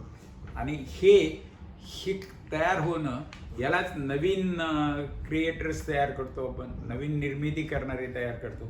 इनोव्हेटर्स. आणि आज आपले सगळे जे ट्रॅक्टर्स आहेत, आपले बाकीच्या गोष्टी आहेत, ह्या एज्युकेशनचाच एक आउटकम आहे की नाही. आता इंडस्ट्री आली, त्यांना पूर्वी काम कसं करायचं, पण जर त्या मुलाला ते माहीत असलं की ही ट्रेनिंग हे होतं, याला बटन हे आहे, त्याचे ऑफ करायचं हे आहे, याचं इमर्जन्सी बटन हे आहे, हे सगळं जर हे करायला त्याला साधारणतः 1 महिन्याच्या वर लागत नाही ट्रेनिंगला. पण नंतरचे जे 20 वर्ष तो त्या ह्याच्यातला एक्सपर्ट होतो, तर त्या फोरमन होतो, तिथेच काही हे करतो. I tell you a story. माझ्या फॅक्टरीमध्ये, कारण मी इथे औरंगाबादला आलो होते, स्वतःची फॅक्टरी म्हणून आलो होतो. माझा एक पार्टनर मध्य प्रदेशमधला आहे, आणि एक पार्टनर म्हणण्यापेक्षा तो कामाला बरोबर होता, पण he was more than partner. Abu Sufiyan म्हणून UPचा आत्ता जे अयोध्या हे आहे, तिथून फैजाबाद म्हणून पासून 15 किलोमीटरवर त्याचं गाव होतं. आम्ही तिघही लग्न झालेलेच होतो. फक्त आम्ही इथे आलो, आणि सरकारने हे केलं होतं की इंजिनियर्ससाठी the shed will be given, loan will be given, there will be no interest for 5 years, अशा ज्या गोष्टी होत्या किंवा याच्यात, त्यामुळे आम्ही ती फॅक्टरी काढली. हा पोरगा 4वी-5वी पास होता. कोण? तो अबू सोफियान म्हणून याचा. माझे जे दुसरे पार्टनर होते ते याचे जबलपूरचे इलेक्ट्रिकल इंजिनियर, मी मेकॅनिकल आणि प्लास्टिक इंजिनियर. असा आम्ही इथं आलो, आणि आम्ही पहिल्या गोष्टी म्हणजे योगा, आपण एक्सरे मशीन पे ये रखते हैं, तो वो जो चिन्ह रखने का होता है, that was made by me first time for उमासंस एक्सरे मशीन्स. कि वो पहले एल्यूमिनियम का करके लगाते थे, तो उसमें एल्यूमिनियम कॉस्ट, फिर वो बनाने का, फिर उसको साफ करने का, क्लीन करने का. मैंने उनको बताया कि ये मैं इसमें दे सकता हूँ. वो कुछ 5 रुपये 10 रुपये में दे सकते थे, मैंने 8 आने में उनको बना के दे दिया. तो वो पूरे पहले एक्सरे मशीन पे इक्विपमेंट वो ये हो सकता है, तो देन डू इट. और ये सब जिसकी डाई बनाना या ये करना, ये मैं प्लास्टिक बोल के मैं डिज़ाइन करके ये देता था. बाकी ये मेरा अबू, वो बराबर उसका शेप ये करके घिस के करके वो सब करता था. वी वेयर टुगेदर और आर टुगेदर फॉर 48 years. तो अभी 2 साल पहले गुजर गया. But this Abu Sufiyan was just 4थी पास, पण एकदा ते काम सांगितलं की ते परफेक्ट करणार. तो डाय मेकिंग करायचा है. ये सब जो ये है, ये हम उधर हमारे फॅक्टरी में करके थे. ग्रुज लोंबार्डिनीच्या इंजिनचे कवर्स, पार्ट्स किंवा काय हे करायचं या ना. हे मी कशासाठी सांगतोय की तो अबू जो 4थी पासही नव्हता, तो अँड त्याच्या घरात आधीच्या 10 पिढ्या कोणी शिकलेलं नव्हतं. शेतात काम करून ती करणारी माणसं. ह्या अबू सोफियानची मुलगी, त्याला 3 मुलीच होत्या, त्याची मुलगी इथे लॉ कॉलेजची प्रिन्सिपल आहे. तिची दुसरी मुलगी गव्हर्नमेंट ऑफिसमध्ये ऑफिसर आहे, आणि आधी ती ज्या कंपनीत होती त्यांनी तिला 1 लाखाचा अवॉर्ड देऊन दिल्लीत सत्कार केला. दुसरी आणि बायको शिकलेली नाही, हा शिकलेला नाही, तिन्ही मुलीच. पण then this that they could make it. आणि तिसरी जी मुलगी आहे ती लॉयर आहे. वाय एम सेइंग की ज्या घरात कधी तो म्हणाला की सर हमारे इसमें कभी म्हणजे ये जाते ही नाही थे. बरं, इतके ज्याला आपण म्हणू ना की हे पाळणारे की मुस्लिम फॅमिली होती, तर ती बाबी इथून त्यांना फैजाबादला जायचं असेल तर 3 दिवस लागायचे. त्यांनी सांगितलं, त्यांनी इथून बरोबर पानी का लेने का और वो जो इसका हापसे का पानी रहता है उधर का पानी पीने का, बाकी स्टेशन पर का कोई भी नहीं खाने का, घर से बना के लेने का, क्योंकि नहीं बाहर का खाने का नहीं. म्हणजे अशा तऱ्हेच्या हे वाय एम सेइंग की त्याच्या घरात कधीच कोणी शिकलेलं नव्हतं, त्याच्या तिकडे फॅमिली ती कोणी शिकलेलं नव्हतं. But this boy could learn this because there was somebody to teach. आणि असं जर असलं तरी आता त्याच्या मुली मुंबई जनरल मॅनेजर आहे त्याची मुलगी. बरोबर. म्हणजे हे जे हा जो भाग होतो हा शिकवलं तर तो होतो. Thank you, Borade sir. I think this question could have not been answered by any other person than you. तरी मला हा सेम प्रश्न विचारायचा आहे डॉक्टर तुम्हाला की what are the challenges faced by the local entrepreneurs in setting up a educational brand in that particular area. सरांनी एकदम बरोबर सांगितलं. सरांनी त्याला वेगवेगळ्या कॅटेगरीजमध्ये डिवाइड केलं. म्हणजे थोडक्यात स्कूल लेवलवर काय चॅलेंजेस आहेत, जसं सर म्हटले की पॉवर्टी हा खूप मोठा चॅलेंज आहे. If some education brand wants to be established in rural area, तर त्या ब्रँडनी, त्या कमिटीनी, त्या ट्रस्टीजनी हे बघणं अतिशय गरजेचं आहे की तिथे पॉवर्टी किती मोठा रोल प्ले करते आहे. म्हणजे अगदीच जर खूपच दुर्गम एरिया असेल तर तिथे त्या प्रकारची शाळा किंवा त्या प्रकारचं कॉलेज काढणं अतिशय गरजेचं आहे. तसंच सरांनी UG आणि PG लेवलचे पण जे चॅलेंजेस सांगितले ते अगदी बरोबर सांगितले. इन्फ्रास्ट्रक्चर हा खूप मोठा चॅलेंज आहे. म्हणजे आपण जर दुर्गम भागात जसं जसं जातो तर अक्षरशः रोडपासून, लाईटपासून, किती तास वीज असते तिथे, किती चांगले रोड असतात, हे तर तिकडे प्रश्न आहेतच. त्याच्या व्यतिरिक्त तिथे इंटरनेट कनेक्टिव्हिटी आहे का, तिथे तेवढ्या चांगल्या बिल्डिंग्स किंवा तेवढं चांगलं बांधकाम आपल्याला करता येईल का, असे अनेक चॅलेंजेस एज्युकेशनल इन्स्टिट्यूट्समध्ये तुम्हाला एज्युकेशनल इन्स्टिट्यूट्सला बघायला मिळतील.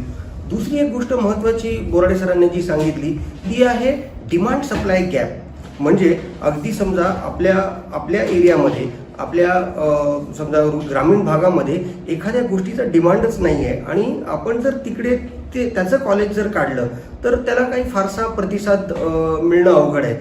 उदाहरण जर द्यायचं झालं तर समजा एखादी इंटरनॅशनल स्कूल किंवा एखादी इवन ICSE स्कूल जर एकदम ग्रामीण भागात, दुर्गम भागात जर काढली तर तिथे काय मुलं यायचे चान्सेस तिथे फार कमी असतात.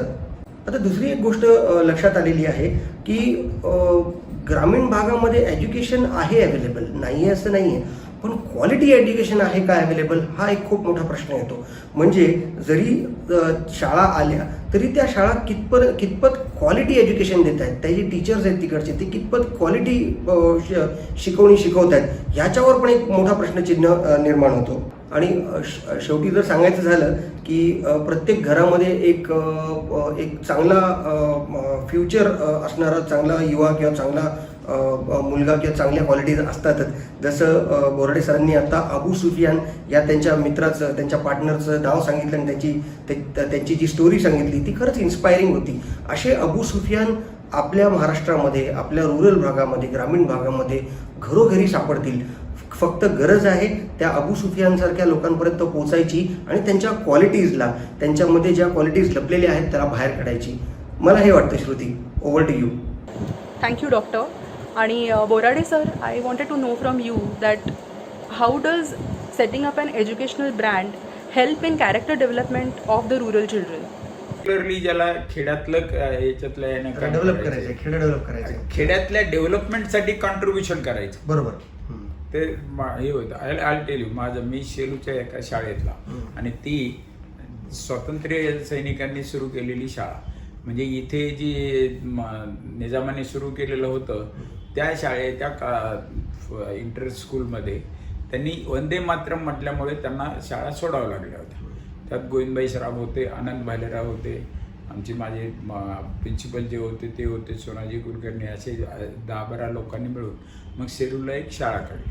तर ही जी मंडळी होती तर यांच्या ह्याच्यातलं असं होतं की आपल्याला शिकवायचं कशासाठी, तर एक समाज उभा करायचा की ज्या समाजात जातीयवाद नसेल, ज्या समाजात गरिबाबद्दलचा दुस्वास नसेल, हे करणं. आणि अशा शाळा आज सुदैवाने महाराष्ट्रात 25-30 तरी आहेत की त्या शाळेतल्या मुलांचं ते कॅरेक्टर होतं.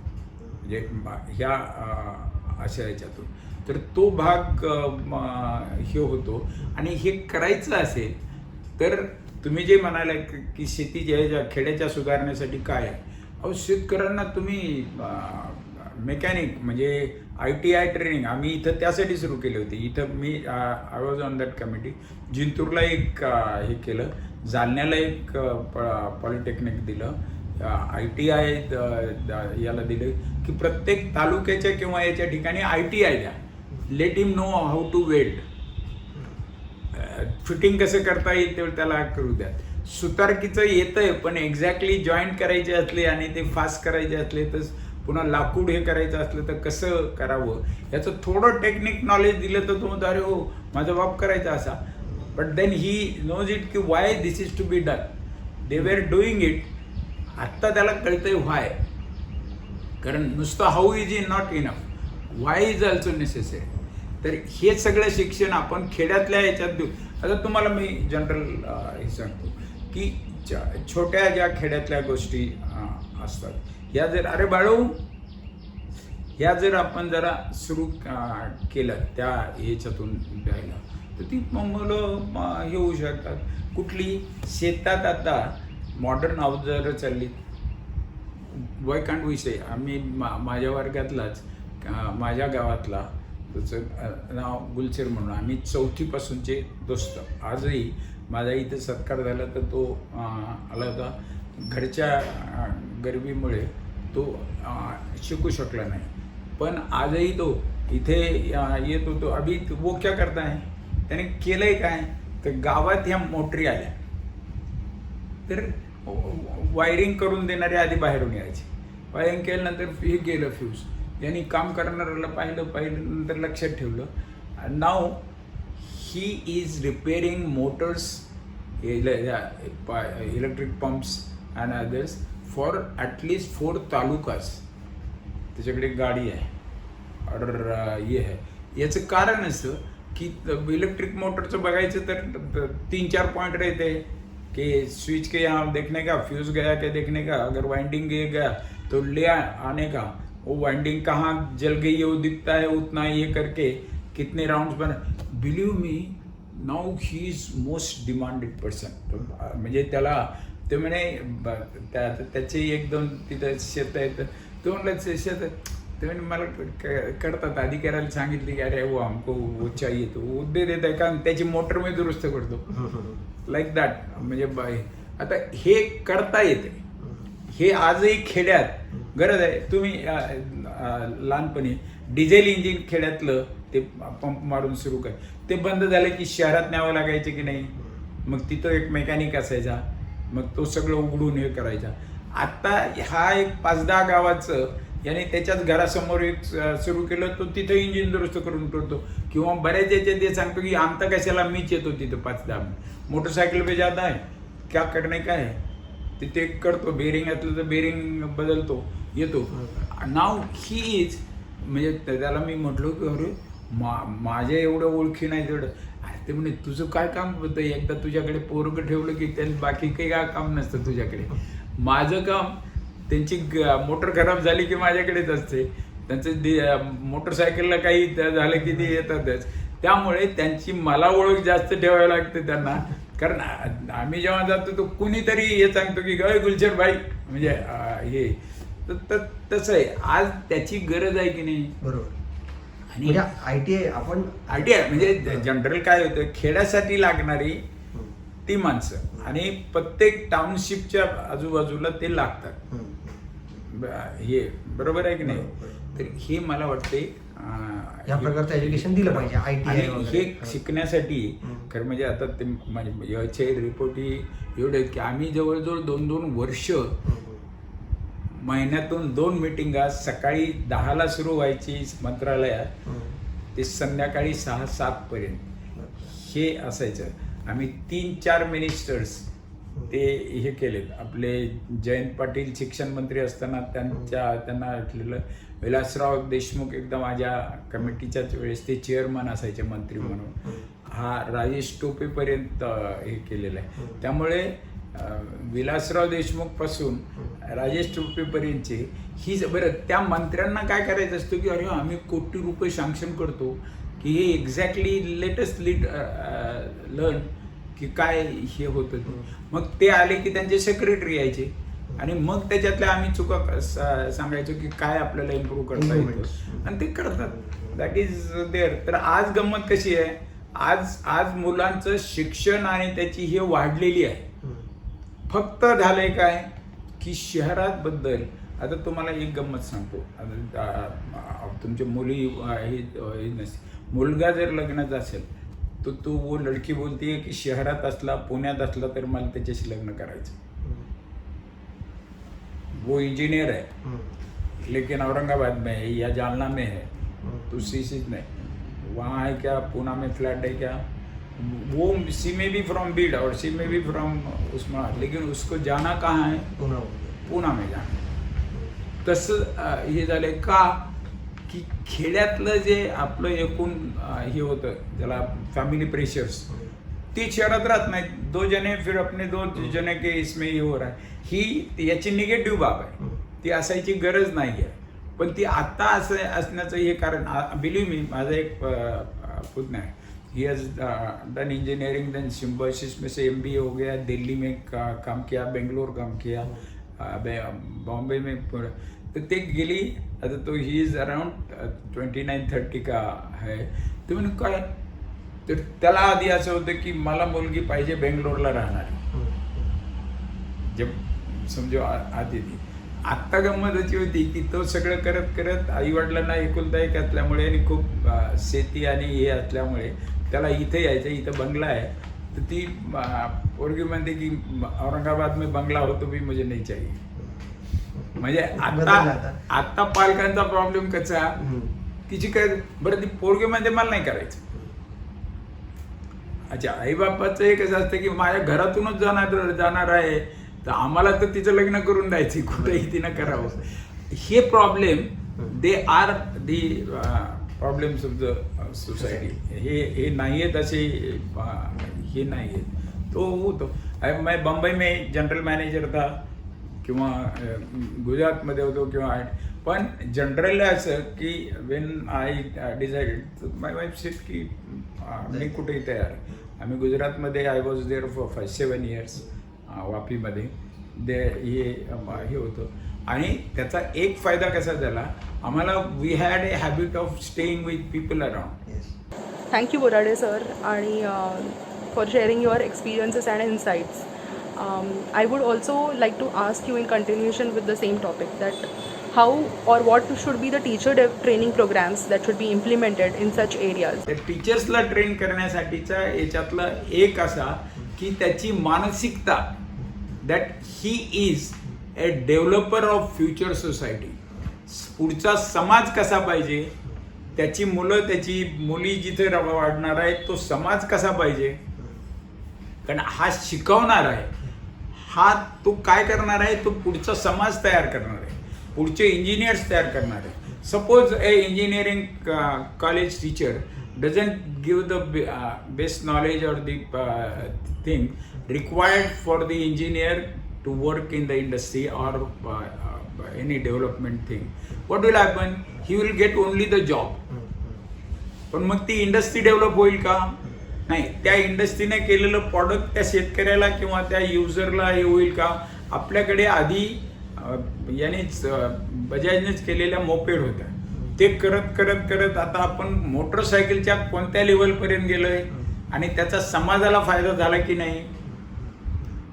कारण मला जर जालन्याहून किंवा आय नो इट की मला शिकायला जायचं तर I use to spend 2 days for it. आता ते होत नाही. I reach within 8 hours to Bombay there, और इफ इट इज नेसेसरी आता in my age I reach within even 2 hours by flight. हे का झालं आणि याचं कॉन्ट्रीब्युशन कोणाचं आहे, तर ते इंजिनियर्स आणि शिक्षक, मॅनेजर्स असतील, शिक्षक असतील, प्लॅनर्स असतील, कारण तिकीटं वाटणारे किंवा तिकीटं ठरवणारे हे सगळेच वेगवेगळ्या याच्यातले शिक्षित आहेत, फक्त इंजिनियर म्हणून नाही म्हणत. म्हणून शिक्षकाचा रोल हा पुढची सोसायटी तयार करणं, उद्याचा समाज कसा पाहिजे, उद्याच्या समाजात लोकांनी कसं वागावं. If I am cheating as even teacher, की मी ते शिकवलं नाही, मी सांगितलं झालं शिकवलेलं नाही, हे तुम्हाला पेपर असं मिळणार निघणार आहे, हे क्वेश्चन पेपर आणि तुम्ही पास व्हा. तर ह्या तऱ्हेनं पास झालेली मुलं ही समाजालाही त्या तऱ्हेनं हे होतील की नाही, ही शिकवण्याची हे काय पाहिजे की ॲज टीचर मला समाजाची जाण पाहिजे की what is my role in the society. मी शिकलोय किंवा मला जे माझं हे मिळतंय यासाठी माझं समाजासाठी कॉन्ट्रीब्युशन काय. अल्टिली व्हाय आता शिक्षक तरी शिकवतो, पण ही जी गव्हर्नमेंट ऑफिसर्स वेगवेगळे हे काम करतात, don't you think it is a great task to the society if they do it honestly? पण नाही तसं केलं तर समाज पूर्ण खराब होतो, आणि तो झालेला समाज हा त्याच्या याच्यापर्यंत तो जातो. तर तसं आपल्याला हे करता आलं पाहिजे असं मला वाटतं की शिक्षकाने नुसतं आहे ते शिक्षण नाही, वाढतं शिक्षण ते मुलांना दिलं पाहिजे. म्हणजे what is happening in the society.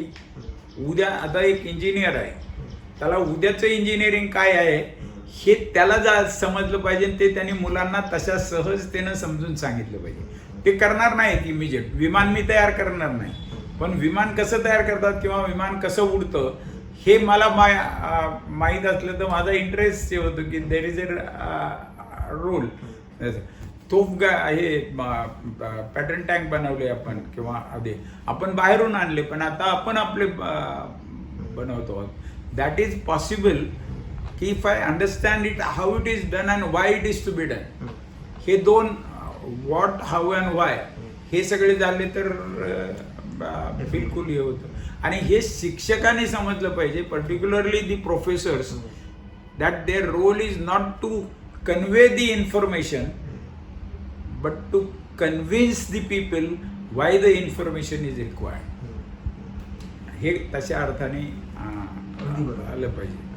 Thank you Borade sir. आणि हाच प्रश्न मला तुम्हाला पण विचारावासा वाटतो doctor, that what are the teacher development programs that should be implemented in such areas?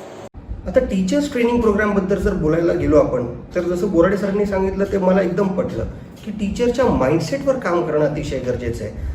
जर मी जे गेल्या 11 वर्षापासून विद्यार्थी, पालक आणि शिक्षकांसोबत जे काम करत आहे त्याच्यामध्ये मला एक अनुभव आला की वारंवार एकच सब्जेक्ट शिकवून म्हणजे एखादा समजा इतिहासाचा टीचर आहेत किंवा एखादे समजा इव्हन हायर एज्युकेशनमध्ये जर बघितलं, इंजिनिअरिंगचे किंवा मेडिकलचे, आमच्या मेडिसिन फील्डमधले ॲनाटॉमी शिकवणारे किंवा फिजिओलॉजी शिकवणारे जे टीचर्स आहेत, त्यांना एकच सब्जेक्ट वारंवार शिकून त्यांना त्या सब्जेक्टची एक वेगळीच मास्टरी येते. पण याच्यासोबत एक ब्लॉक येतो. मी त्याला म्हणतो, माझ्या सेमिनार्समध्ये आणि माझ्या वर्कशॉप्समध्ये मी त्याला म्हणत असतो, आय नो एव्हरीथिंग ब्लॉक. म्हणजे बऱ्याचशा टीचर्सला, मी असं म्हणजे प्रत्येक टीचरला म्हणणार नाही, पण असे काही टीचर्स असतात ज्यांना ते एक ब्लॉक येऊन जातो की बाबा आता मला ह्याच्यातलं सगळं माहिती. तर हा जो माइंडसेट आहे ह्याच्यावर माइंडसेट करण्यासाठी, टीचर्स ट्रेनिंग प्रोग्राम माइंडसेटवर काम करण्यासाठी, या अशा माइंडसेटवर काम करण्यासाठी टीचर्स ट्रेनिंग प्रोग्राम हा अतिशय महत्त्वाचा आहे. आता माझे जे टीचर्स ट्रेनिंग प्रोग्राम्स होतात, मी ऑलमोस्ट भारतभरामध्ये, ऑल ओव्हर इंडिया म्हणा, महाराष्ट्रामध्ये बऱ्याचशा स्कूल्समध्ये मला ट्रेन द टीचर या वर्कशॉपसाठी वगैरे मला बोलवलं जातं. मी कंडक्ट करतो बऱ्याच शहरांमध्ये ट्रेन द टीचर्स, बऱ्याच स्कूल्समध्ये, कॉलेजेसमध्ये ट्रेन द टीचर हा वर्कशॉप मी कंडक्ट करत असतो. त्याच्यामध्ये मी सांगत असतो की टीचर्सनी नेहमी अपडेट राहणं अतिशय गरजेचं आहे. करंट सध्या काय चालू आहे, म्हणजे जर उदाहरण द्यायचं झालं, समजा आता बायोलॉजीमध्ये जेनेटिक्सवर 12वीमध्ये चॅप्टर्स आहेत, 11वी आणि 12वी सायन्समध्ये बायोलॉजीमध्ये जेनेटिक्सवर एक 4-5 चॅप्टर्स आहेत. तर जेनेटिक्समध्ये लेटेस्ट काय चालू आहे हे सांगणं अतिशय गरजेचं आहे. आता एक गोष्ट लक्षात घेण्याची इथे खूप मोठी गरज आहे की आधी कसं होतं, काळ बदलायला वेळ लागायचा. म्हणजे जर तुम्ही इवन मागच्या जुने पिक्चर जरी बघितले तर त्याच्यामध्ये पण 20 साल पहिले, 15 साल पहिले, 25 साल पहिले असे डायलॉग तुम्हाला ऐकायला मिळायचे. पण आता तसं नाही आहे. आता जर आपण बघायला गेलो तर काळ हा 5 वर्षात बदलून जातो, संपूर्ण काळ बदलून जातो 5 वर्षात. आणि अशात तर हे गेल्या 4-5 वर्षात तर असं बघितलंय, 2-3 वर्षात आउटडेटेड, 2-3 वर्षात नवीन गोष्टी, 2-3 वर्षात नवीन गोष्टी. तर जेव्हा एखादा टीचर शिकवतोय, म्हणजे जेनेटिक्सवर जर एखादा टीचर जर शिकवतोय, तर त्याला आत्ता रिसेंटली म्हणजे काल काय घडलं, सायन्स जर्नलमध्ये सगळे त्याचे आर्टिकल्स येत असतात, काल काय घडलं, परवा काय घडलं, ह्याचं जर करंट अपडेटेड नॉलेज जर असेल, तर जेव्हा ते नॉलेज तो इम्पार्ट करतो स्टुडंट्सला, त्यावेळेस त्याचा एक वेगळाच इम्पॅक्ट येतो. आणि मग आपण जे म्हणतो ना की क्लास कंट्रोल, डिसिप्लिन, या सगळ्या गोष्टी बऱ्याच वेळा टीचर्सला फेस करावं लागतात. मला वाटतं की हे चॅलेंजेस टीचर्सला येणार नाहीत. कारण की जर एखादा टीचर आपल्या शिकवण्यामध्ये काहीतरी नाविन्य आणतोय, काहीतरी नवीनपणा आणतोय, something which is recent, something which is current, which is steel going on in the research laboratories, If that teacher adds these particular things in his lecture, the lecture has to be interesting, and once the lecture is interesting, students हे interesting लेक्चर्समध्ये कधीच गोंधळ करणार नाहीत, कधीच कुठल्या टीचरला डिसिप्लिनचा विषय येणार नाही, क्लास कंट्रोलचा विषय येणार नाही. हे असं मला वाटतं. Shruti, thank you doctor. आणि I wanted to ask you Borade sir की what are your ideas on improving educational quality in the rural area. याचे ideas काय? बेसिकली आता क्वालिटी एज्युकेशनचा जो भाग जो होतो तो what I am saying that विलेजेसमधले शिक्षक हे शिक्षक म्हणून गेल्यानंतर ते नाही आहे, त्यांना काय बदलतंय जग. आता हा कोरोना इफेक्ट आहे, या कोरोना इफेक्टचे कारणं आणि पुढे काय होऊ शकतं हे त्यांनी शेअर केलं पाहिजे की नाही. आणि हे प्राध्यापकांनी किंवा शिक्षकांनी स्वतः आधी समजून घेतलं, वेगवेगळ्या सोर्सेसमधून वाचलं तर त्याला कळेल की नाही. आज तुम्हाला कळतंय का, निदान एक 8 ते 10 IIT मध्ये they are doing research on this virus. हे का की काय करता येईल. आपल्याकडे जेनोमचं बद्दल हे चालू होता की जेनोम याच्यातनं की मुलांच्या मनावर परिणाम होऊ नये त्यासाठी ब्रेनमध्ये काय काय बघायचं असते. Medical science is working on आणि त्यासाठी करोडो रुपये खर्च करतात. फक्त ते खर्च केलेले काम करणारे ते जे काम करतात त्यांना ते चॅलेंज हे करता आलं पाहिजे. Thank you Borade sir. Suyog sir, what are your ideas on improving the quality of education in the rural area. Yes, this is a great question, Shruti.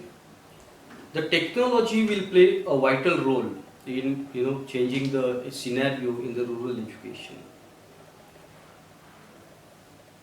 बरेचसे प्रयोग जे आपल्या अर्बन शहरी भागामध्ये होत आहेत ते आपण तिकडे इम्प्लिमेंट करू शकतो. काही काही ठिकाणी तर मी बघितलं, मी एका कॉलेजमध्ये पण गेलेलो जिकडे प्रोजेक्ट बेस्ड लर्निंग असे प्रोजेक्ट्स चालतात. म्हणजे त्याच्याकडे जसं आपल्याकडे रोट लर्निंग आहे त्या रोट लर्निंगवरतीच सगळी आपली सिस्टम अवलंबून आहे. पण जेव्हा मुलगा ॲक्च्युअल फील्डमध्ये कामाला जातो तेव्हा ती रोट लर्निंग त्याला उपयोगीची नाही पडत. त्याला जे शिकवलेलं आहे त्याचं ॲप्लिकेशन तो फील्डमध्ये कसं करणार ते फार गरजेचं इम्पॉर्टंट आहे. तर त्यासाठी एक्सपेरिमेंटल बेस्ड लर्निंग किंवा प्रोजेक्ट बेस्ड लर्निंग अशा प्रकारचे प्रयोग राबवणं फार गरजेचं आहे. जिकडे टीचर्सचा आपल्याला असा शॉर्टेज वाटतो आहे तर तिकडे काही एक्सपर्ट्स जे आहेत ते आपल्याला शहरामधून शिकवू शकतात. त्यासाठी व्हिडिओ कॉन्फरन्सिंग टेक्नॉलॉजीमधून आपण ते शिक्षक त्या मुलांसाठी अवेलेबल करून देऊ शकतो. टीचर्सचा जो रोल आहे तो आता थोडा शिफ्ट होतो आहे टुवर्ड्स द मेंटरशिप. म्हणजे आता टीचर हा नुसता टीचर न राहता त्यांनी त्या मुलाला एक मेंटरिंग करायला लागतं की त्याला पुढे नंतर करिअर गायडन्स वगैरे वगैरे ह्या सगळ्या आपण गोष्टी त्या टीचर्सला त्यांना सांगता आल्या पाहिजेत. जेणेकरून म्हणजे पुढे त्यांनी कोर्सेस कुठले केले पाहिजेत किंवा त्या प्रत्येक मुलाचा एक गुण असतो आणि टीचरपेक्षा जास्त कोणी चांगलं ना त्या मुलाला ओळखत नाही. त्यामुळे टीचर्सनी त्यांना तशा पद्धतीने थोडी मदत करायला हवी. त्यांनी digital classrooms can be used in the schools or the colleges where the teacher will take the aid of the digital classroom and explain the whole concept to the students so that it will be helpful for the students as well as to the teachers. आणि त्याच्यामुळे एक complete जे एक आपण म्हणू शकतो की structural teaching जे आहे ते त्यातून एक घडू शकेल. थोडं आपल्याला क्युरिक्युलममध्ये पण चेंज करायची गरज आहे. जसं for example junior science colleges आहेत ते 11वी आणि 12वी शिकवतात.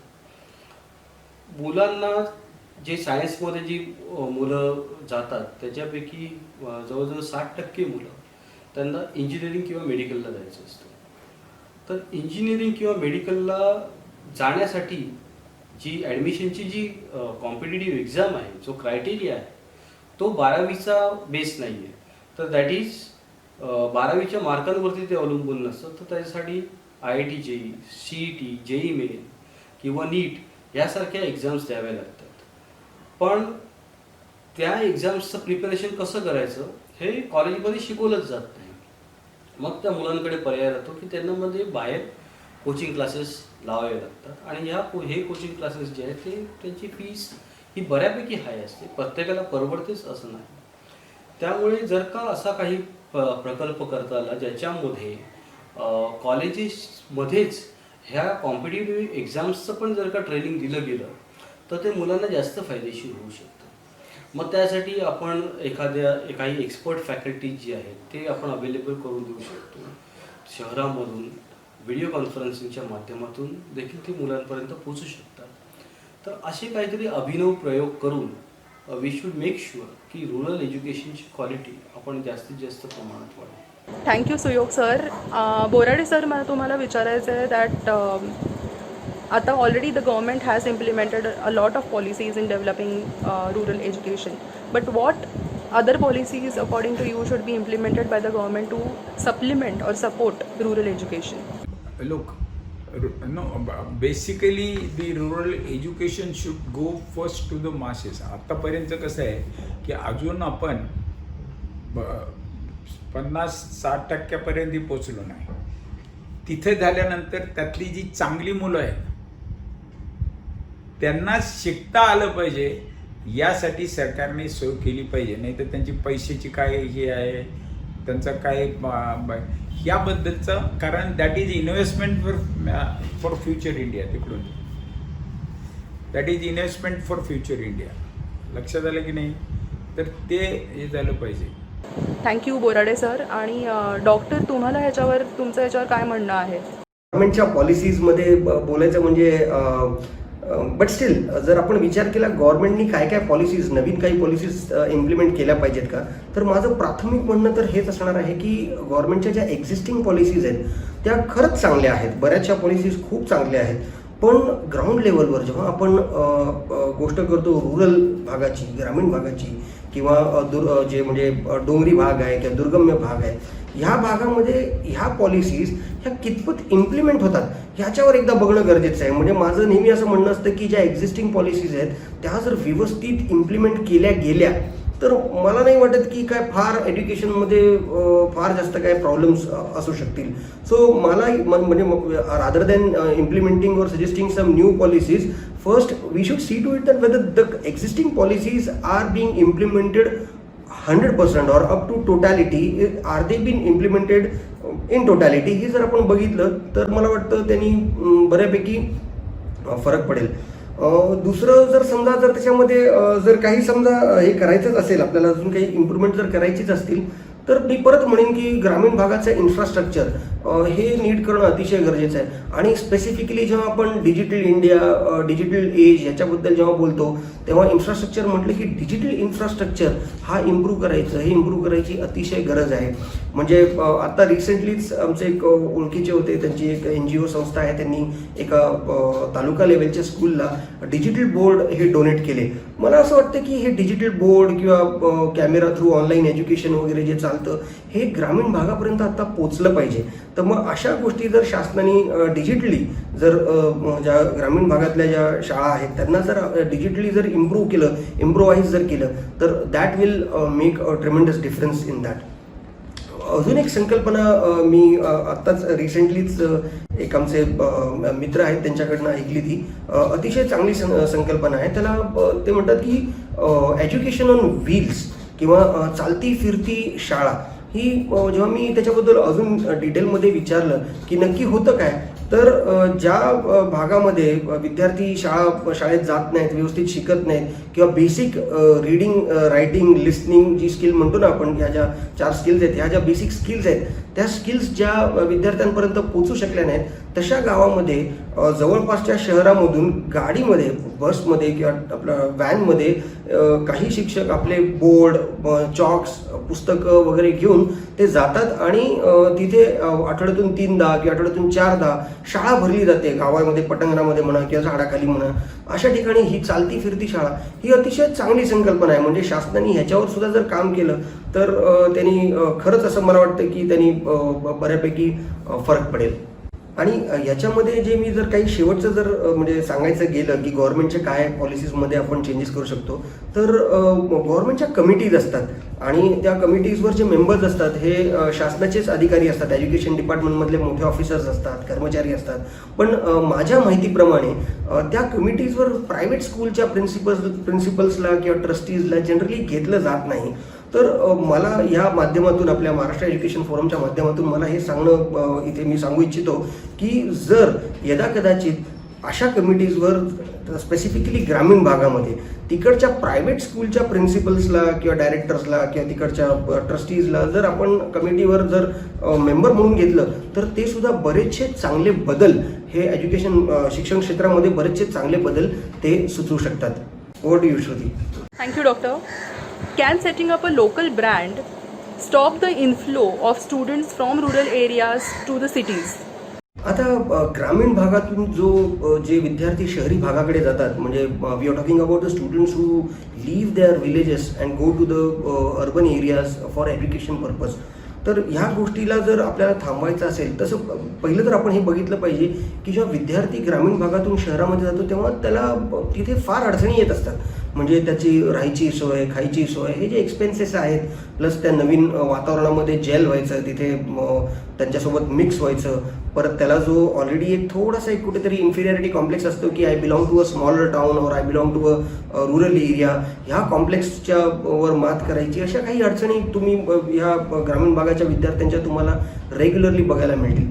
आपल्याला जर हे स्टॉप करायचं असेल तर मला असं वाटतं की क्वालिटी एज्युकेशन रुरल एरियामध्ये डेफिनेटली सुरू केलं पाहिजे. जेवढा दुर्गम्य भाग तिथे तुम्ही जर जेवढं क्वालिटी एज्युकेशन तुम्ही द्याल तर मला असं वाटतं की बहुधा ग्रामीण भागातले विद्यार्थी शहराकडे जाणं पसंत नाही करणार. हा of course this is my on opinion, but I think की आपलं घर, आपलं गाव, आपली जमीन हे सगळं सोडून आईवडिलांना सोडून शहरात जाऊन अनोळखी ठिकाणी राहून अनोळखी लोकांसोबत मिक्स होऊन लाईफ जगण्यापेक्षा मला वाटतं की माझ्या ग्रामीण भागातला जो विद्यार्थी आहे तो प्रिफर करेल की त्याच्या एरियामध्ये जर एखादी चांगली शाळा, क्वालिटी एज्युकेशन देणारं एखादं चांगलं कॉलेज किंवा प्रोफेशनल कोर्सेस देणारं एखादं UG PGचं कॉलेज जर होत असेल तर that will make a difference I guess, and that can stop the rural students from migrating for education purpose into the urban area. Doctor, and in continuation with the same topic, how important it is to introduce technology in teaching to get even the best minds from metropolitan cities or even foreign universities to the rural institutions? Now, Shruti, when we are talking about technology and the use of technology in education, I think this is currently we are experiencing it in COVID-19 situation. जर तुम्ही बघितलं बऱ्याचशा शाळांची online lectures चालू आहेत, बऱ्याचशा शाळांचं सगळे लेक्चर्स कुठल्या झूम ॲपवर किंवा टीम ॲपवर अशा वेगवेगळ्या ॲप्सवर तुम्हाला लेक्चर होताना दिसतील. तर yes, technology plays a very important role when it comes to education. Of course मी नेहमी म्हणतो की जो टीचर आहे त्याला रिप्लेस करणं थोडंसं अवघड आहे फिजिकल टीचरला, बट येस, जर आपण बघितलं तर एक्सपर्ट्स जे म्हणतो आपण त्याला, एक्सपर्ट टीचर्स जे म्हणतो, त्या विषयाचे तज्ज्ञ शिक्षक जे म्हणतो, हे नेहमी आपल्याला नेहमी नाही म्हणणार पण जनरली हे टीचर्स जे आहेत तुम्हाला मिळतात मेट्रोपॉलिटन सिटीजमध्ये. आता उदाहरणच जर द्यायचं झालं तर समजा आता माझा मुलगा आता आज समजा मी औरंगाबादला स्थायिक आहे, उद्या माझा मुलगा मोठा झाला आणि त्यांनी समजा मुंबईला गेला, त्यांनी त्याच्यानंतर probably foreign university, he goes to some foreign universities and does his masters over there and he is like at a different level in education sector itself. आणि जर त्याला कोणी सांगितलं की बाबा रे, मी तुला बाबा 5 लाख रुपये महिन्याला पगार देतो, पण तू एक काम कर, अगदी दुर्गम्य भागात जाऊन कुठल्या तरी अगदी खेडेगावात जाऊन शिकव, तर I doubt whether he will come back and he will teach in such kind of areas. मी हे उदाहरण का देतोय कारण की हे जे एक्सपर्ट टीचर्स आहेत, हे जे तज्ज्ञ टीचर्स आहेत, हे तुम्हाला जनरली म्हणजे माझ्या मुलाचं पण जर बघितलं तर हा फक्त आणि हा प्रिफर करेल की तो मुंबई, पुणे, दिल्ली, बँगलोर किंवा US UK सारख्या ठिकाणी राहण्याचं प्रिफर करेल. मग त्यांनी जे आत्तापर्यंत शिकलेले आहे ते ज्ञान जर मला औरंगाबादच्या विद्यार्थ्यांना किंवा अजूनही माझ्या दुर्गम भागात जाऊन जर विद्यार्थ्यांना द्यायचं असेल तर टेक्नॉलॉजी शिवाय पर्याय नाही आहे. इथे हे सांगायचं तात्पर्य हेच की तुम्हाला जे एक्सपर्ट टीचर्स आहेत, हे एक्सपर्ट टीचर्स जे मेट्रोपॉलिटन सिटीजमध्ये आहेत, त्या टीचर्सला आपल्याला जर ग्रामीण भागामध्ये अवेलेबल करून द्यायचं असेल तर टेक्नॉलॉजीचा सपोर्ट घ्यावा लागेल. पण तिकडे एक गोष्ट मी नेहमी सांगतो, there has to be a word of caution. जे सध्या झूम ॲप्सवर मी जे लेक्चर्स बघतोय किंवा टीम ॲप्सवर बघतोय किंवा जे सोशल मीडियाच्या जे प्लॅटफॉर्म्सवरनं लेक्चर्स बघतोय हे जनरली वन वे चाललं आहे. It is a one way communication. म्हणजे कुठला विद्यार्थी काय प्रश्न विचारतोय तो प्रश्न विचारेपर्यंत त्या टीचरच्या ऐकेपर्यंत ते पुढे जातोय. मला वाटतं हे थोडंसं चालणं अवघड आहे. पण मी स्वतः बरेच वर्ष मी एक व्हर्च्युअल क्लासरूम थ्रू मी एज्युकेशन इम्पार्ट केलेलं आहे, शिकवलेलं आहे. तर ती संकल्पना मला जास्त आवडली. म्हणजे जिथे टीचर मुंबईमध्ये आहे आणि विद्यार्थी आपला समजा कुठेतरी परभणी जिल्ह्यामध्ये किंवा अगदी सातारा, सांगली, कोल्हापूर असं म्हणजे जिल्हा नाही, जिल्ह्यापेक्षाही खाली कुठल्या तरी तालुक्या लेवलमध्ये किंवा कुठल्या तरी गावामध्ये विद्यार्थी बसलेला आहे आणि मुंबईवरनं किंवा दिल्लीवरनं टीचर शिकवतोय. पण त्या टीचरला ते सगळे विद्यार्थी एका वर्गात बसून, आता हे कोविडमध्ये हे पॉसिबिलिटी नाही आहे, पण कोविड नंतरच्या सिच्युएशनमध्ये सांगतोय की एका वर्गात 30 विद्यार्थी, 50 विद्यार्थी, 40 विद्यार्थी असे विद्यार्थी बसलेले आहेत. आणि जसं त्या विद्यार्थ्यांना टीचर दिसत आहेत तसंच त्या टीचरला सुद्धा विद्यार्थी दिसले पाहिजेत. आणि जेव्हा टीचर शिकवतोय आणि शिकवताना जर काय अडचण आली तर माझा औरंगाबादमधला किंवा लातूरमधला किंवा परभणीमधला किंवा कोल्हापूर, सांगली, सातारामधला विद्यार्थी जो बसलेला आहे त्याला जर एखादी गोष्ट नाही कळाली तर त्याने आपला हात वर करावा आणि तिकडनं आवाज द्यावा आणि इमिडिएटली रिअल टाईममध्ये त्याच वेळेस त्या टीचरला लक्षात यावं की अरे बाबा कुठल्या तरी म्हणजे औरंगाबादचा किंवा ज्या कुठल्या वर्गात तो विद्यार्थी बसलेला आहे त्याला अडचण आहे आणि त्यांनी तिकडनं त्याचं अक्षरशः नाव घेऊन ॲड्रेस करून त्याला हा बेटा काय तुझा प्रॉब्लेम आहे सांग असं त्यांनी तिकडनं टीचर विचारतात. आणि हे तो विद्यार्थी तिकडनं त्याचे डाऊट्स विचारतो आणि मुंबईवरनं टीचर त्याचे डाऊट्स क्लिअर करतात. हे असं virtual learning it is there, currently it is there in India, currently it is there in Maharashtra. Aurangabad किंवा लातूर सारख्या ठिकाणी सुद्धा मुंबईवरनं लेक्चर्स होतात. ही जी टेक्नॉलॉजी जर वापरली ना तर definitely quality education can be given to students from rural area. म्हणजे कितीही दुर्गम्य भाग असू द्या तिथे जर त्या आपल्याला तिथे काही इक्विपमेंट जर आपल्याला तिकडे प्रोव्हाइड करता आले तर असं क्वालिटी एज्युकेशन डेफिनेटली रुरल एरियामध्ये टेक्नॉलॉजी थ्रू देता येतं. Thank you, Doctor, once again. And so, what steps should an educated person take to improve the condition of his village in terms of education? अच्छा, म्हणजे तुम्हाला असं म्हणायचं आहे की एखादा विद्यार्थी जर गावातनं गेला शहरामध्ये, तो शिकला, मोठा झाला आणि एका चांगल्या पदावर गेला तर त्यांनी आपल्या गावच्या विद्यार्थ्यांसाठी, आपल्या नेटिव्ह प्लेससाठी काय केलं पाहिजे? बहुतेक हा असा आपला प्रश्न आहे, बरोबर ना? ओके.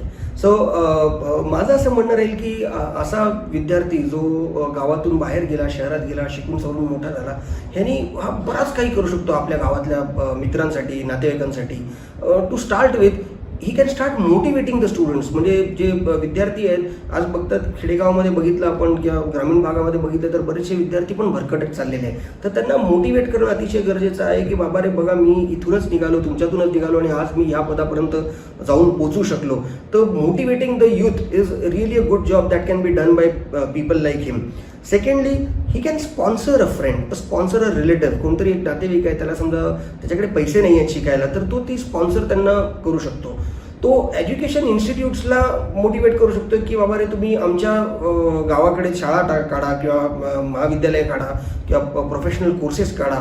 त्याच्यामध्ये तो भाग घेऊ शकतो, भागीदारी घेऊ शकतो, मोटिवेट करू शकतो. तो तिकडे सेटअप करायला त्यांना एक लोकल पर्सन, म्हणजे नॅशनल ब्रँड्सला, इंटरनॅशनल ब्रँड्सला सुद्धा एखाद्या जर दुसऱ्या ठिकाणी फ्रँचायझी द्यायची असेल किंवा एखाद्या ठिकाणी ब्रँड एस्टॅब्लिश करायचा असेल तर त्यांना तिकडचं लोकल पर्सनची खूप मोठी मदत होऊ शकते. तर हा असा विद्यार्थी तिकडच्या विद्यार्थ्यांसाठी, गावातल्या विद्यार्थ्यांसाठी he can be a point of contact. And again गावातल्या लोकांवरला त्याच्यावर विश्वास असतो म्हणून सुद्धा त्या एज्युकेशनल ब्रँडला ते लोक प्रिफर करतील. मग असं एखादं एज्युकेशन स्कूल किंवा कॉलेज हे सेटअप करण्यासाठी त्यांनी मदत करावी. अजून तो काय करू शकतो? तो बिझनेसेस, म्हणजे जर म्हणतात ना की आपण बघितलं की जर ज्या एखाद्या शहराचं डेव्हलपमेंट जर व्हायचं असेल, करायचं असेल तर तिकडे इंडस्ट्री असणं गरजेचं आहे. तसंच नवीन ज्या बिझनेसेस सेटअप होत आहेत ते त्यांनी आपल्या गावाकडे जर सेटअप करायचा प्रयत्न केला, ज्या गावातून तो गेलेला आहे त्या गावाचं तिकडचं काय USP आहे, त्या गावाची काय खासियत आहे ही ओळखून जर त्यांनी बिझनेसेस जर गावामध्ये सेट करायचा प्रयत्न केला, गावातल्या लोकांना नोकरी, रोजगार द्यायचा जर प्रयत्न केला तर डेफिनेटली तो त्या गावाला खूप हेल्प करू शकतो. आणि last but not the least मी सांगेन की त्यांनी आयडिया शेअर करावे. ज्या नवीन संकल्पना आहे, हा जो व्यक्ती आहे, हा जो शहरात गेलेला आहे, ह्यांनी एक वेगळं जग बघितलेलं आहे, ह्यांनी एका वेगळ्या लेवलवर लोकांशी इंटरॅक्ट केलेलं आहे, ह्याला माहिती आहे करंट सध्या काय चालू आहे. असा जो हुशार विद्यार्थी आहे, जो असा एवढा बाहेर फिरलेला आहे, ह्यांनी तिकडच्या ज्या आयडियाज आहेत त्या आयडियाज शहरात गावातल्या आपल्या नेटिव्ह प्लेसमधल्या आपल्या गावातले जे यंग विद्यार्थी आहेत, यंगस्टर्स आहेत, त्यांच्यासोबत शेअर कराव्या. ह्या अशा जेव्हा आयडिया शेअर होतात ना, तेव्हा त्या गावातल्या विद्यार्थ्याला पण वाटतं हो बाबा, मी एखादी समजा अशी जर आयडिया मी एखादी जर फॉलो केली तर मी सुद्धा ह्याच्यासारखा होईल किंवा ह्याच्यापेक्षाही मोठा होईल, असं होऊ शकतं. तर डेफिनेटली एक विद्यार्थी जो शिकून सवरून मोठा झालाय तो आपल्या गावासाठी खूप काही करू शकतो. फक्त ती करायची त्याच्यामध्ये इच्छाशक्ती पाहिजे आणि ती करायची त्यांनी ॲक्शन्स घेतले पाहिजेत असं मला वाटतं. Shruti, thank you doctor. आणि Borade sir, what would be your advice for a person who wants to start an education institute in Tier 2 or 3 city in Maharashtra or even any rural area? की खेड्यात जर एखाद्याने शाळा काढली, फक्त शाळा काढण्यासाठी त्या गावाची म्हणजे कुठल्याही आपल्या ज्याला ग्रामपंचायत म्हणतो तेवढ्या मुलांवर शाळा निघत नाही. शाळेसाठी आजूबाजूची 5-6 गावातली मुलं मुली तिथे आल्या पाहिजेत. म्हणून तुम्ही आत्ता एक पाहिलं असेल की आत्ता जिथे शाळा अशी छोटीशी निघाली त्यांनी बसेस ठेवल्या आणि पीपल गो एक 10 किलोमीटर किंवा 20 किलोमीटरपर्यंत त्या बसचं काय 10 रुपये 20 रुपये चार्ज असतील ते देतात, पण ती बस त्या मुलांना घेऊन जाते आणि त्या मुलांना आणून सोडते. बसेस, ड्रायव्हर्स आणि इन्व्हेस्टर्स आर देअर. त्यामुळे तो भाग हे नाही. रोड चांगले मेंटेन करणं हे त्या गावाची हे असते की नाही तर त्याच्या पूर्वीमधूनच असं पाण्याचा चर हे करतात आणि तो खड्डा झाला की ते गाडी खराब होते. तर ते आता कमी झाले तरीही काही लोक करतात. पण अशा सोयी असणाऱ्या काही शाळा ह्या खेड्यांच्या ग्रुपमध्ये जर सुरू झाल्या तर दे डू वंडरफुल. म्हणजे प्रायमरी एज्युकेशन हे वाढलं पाहिजे रुरल एरियामध्ये. Not only primary, even up to high school. Why? The primary education in the rural has to be done free and that is government responsibility by even law. की मला माझं 10वी पर्यंत शिक्षण मला हे मिळालंच पाहिजे हा हे. फक्त if this capacity is not there then 5-10 schools or the villages can make it a town. तिथे एक त्यांनी शाळेचा हे केलं की होतं. एक एकर जागा असली की त्याच्यात सुरेख हे बांधता येतं. त्याच्यात ती मुलं हे करतात, त्यांच्यात टॉयलेट्स हे करता येतात आणि ते आहे. आणि आता त्यासाठी मी सांगतो की आता मी माझ्या खेड्यातून मी 4थी दिली परीक्षा. ती for my 4th exam I had to go to nearby small village म्हणजे मंठ्याला आम्ही आलो होतो. 10 किलोमीटरचं ते अंतर करून परीक्षा दिली. 4 दिवस एका ठिकाणी धर्मशाळेत राहून आणि परत गेलो. पण तिथल्या त्या परीक्षेमुळे मग मी हायस्कूलला सेलूला जाऊ शकतो. म्हणून मग मी देवगिरीला आलो. मग पुन्हा गव्हर्नमेंट इंजिनिअरिंगला गेलो किंवा IITला गेलो. पण my contribution of first education was, कारण मला ते पहिलं जाता आलं, मिळालं गावात. अशा आणि आत्ता व्हेकल्स आहेत, ड्रायव्हर्स आहेत, काळजी घेणारे यातले. फक्त त्या संस्थेतल्या एक 4 मास्तरांनी, प्राध्यापकांनी लक्ष दिलं. सगळे 40 असले काम करणारे तर 40ची गरज नाही आहे. There should be the principal, संस्था चालकांनी थोडी मदत करणे आणि 2-3 चांगले शिक्षक की जे समजा you know what is one of the clue of the JNAC there. एक लड़का खाली एक पीरियड में नहीं है तो नो प्रॉब्लेम. त्याचं काही हे काय, फक्त त्याला दुसऱ्या दिवशी किंवा तिसऱ्या दिवशी वर्गात जाऊन त्याला जनरल विचारायचं की खरे त्या दिवशी तू आला होतास, दिसला, पण नंतर ह्या पिरियडला नव्हतास. तर हे कसं होतं तुम्हाला जनरल सांगतो.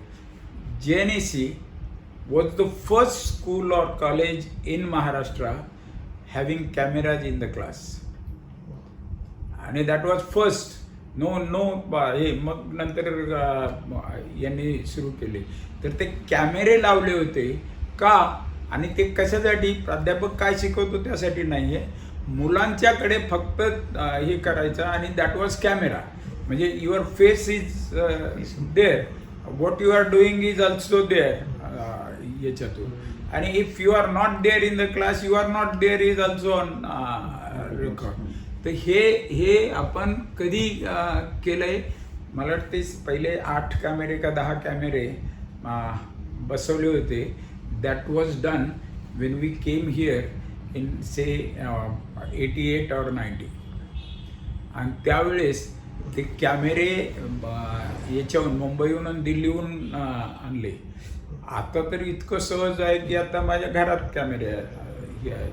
पण दॅट टाईम आणि इट वॉज देअर की त्या पालकाला ते हे होतं पोराला की हे माझ्या वडिलांना दिसेल की मी काय करतो. That has help it down. तर तसा फरक पडतो. Thank you Borade sir. आणि डॉक्टर तुम्हाला याच्यावर काय बोलायचं आहे?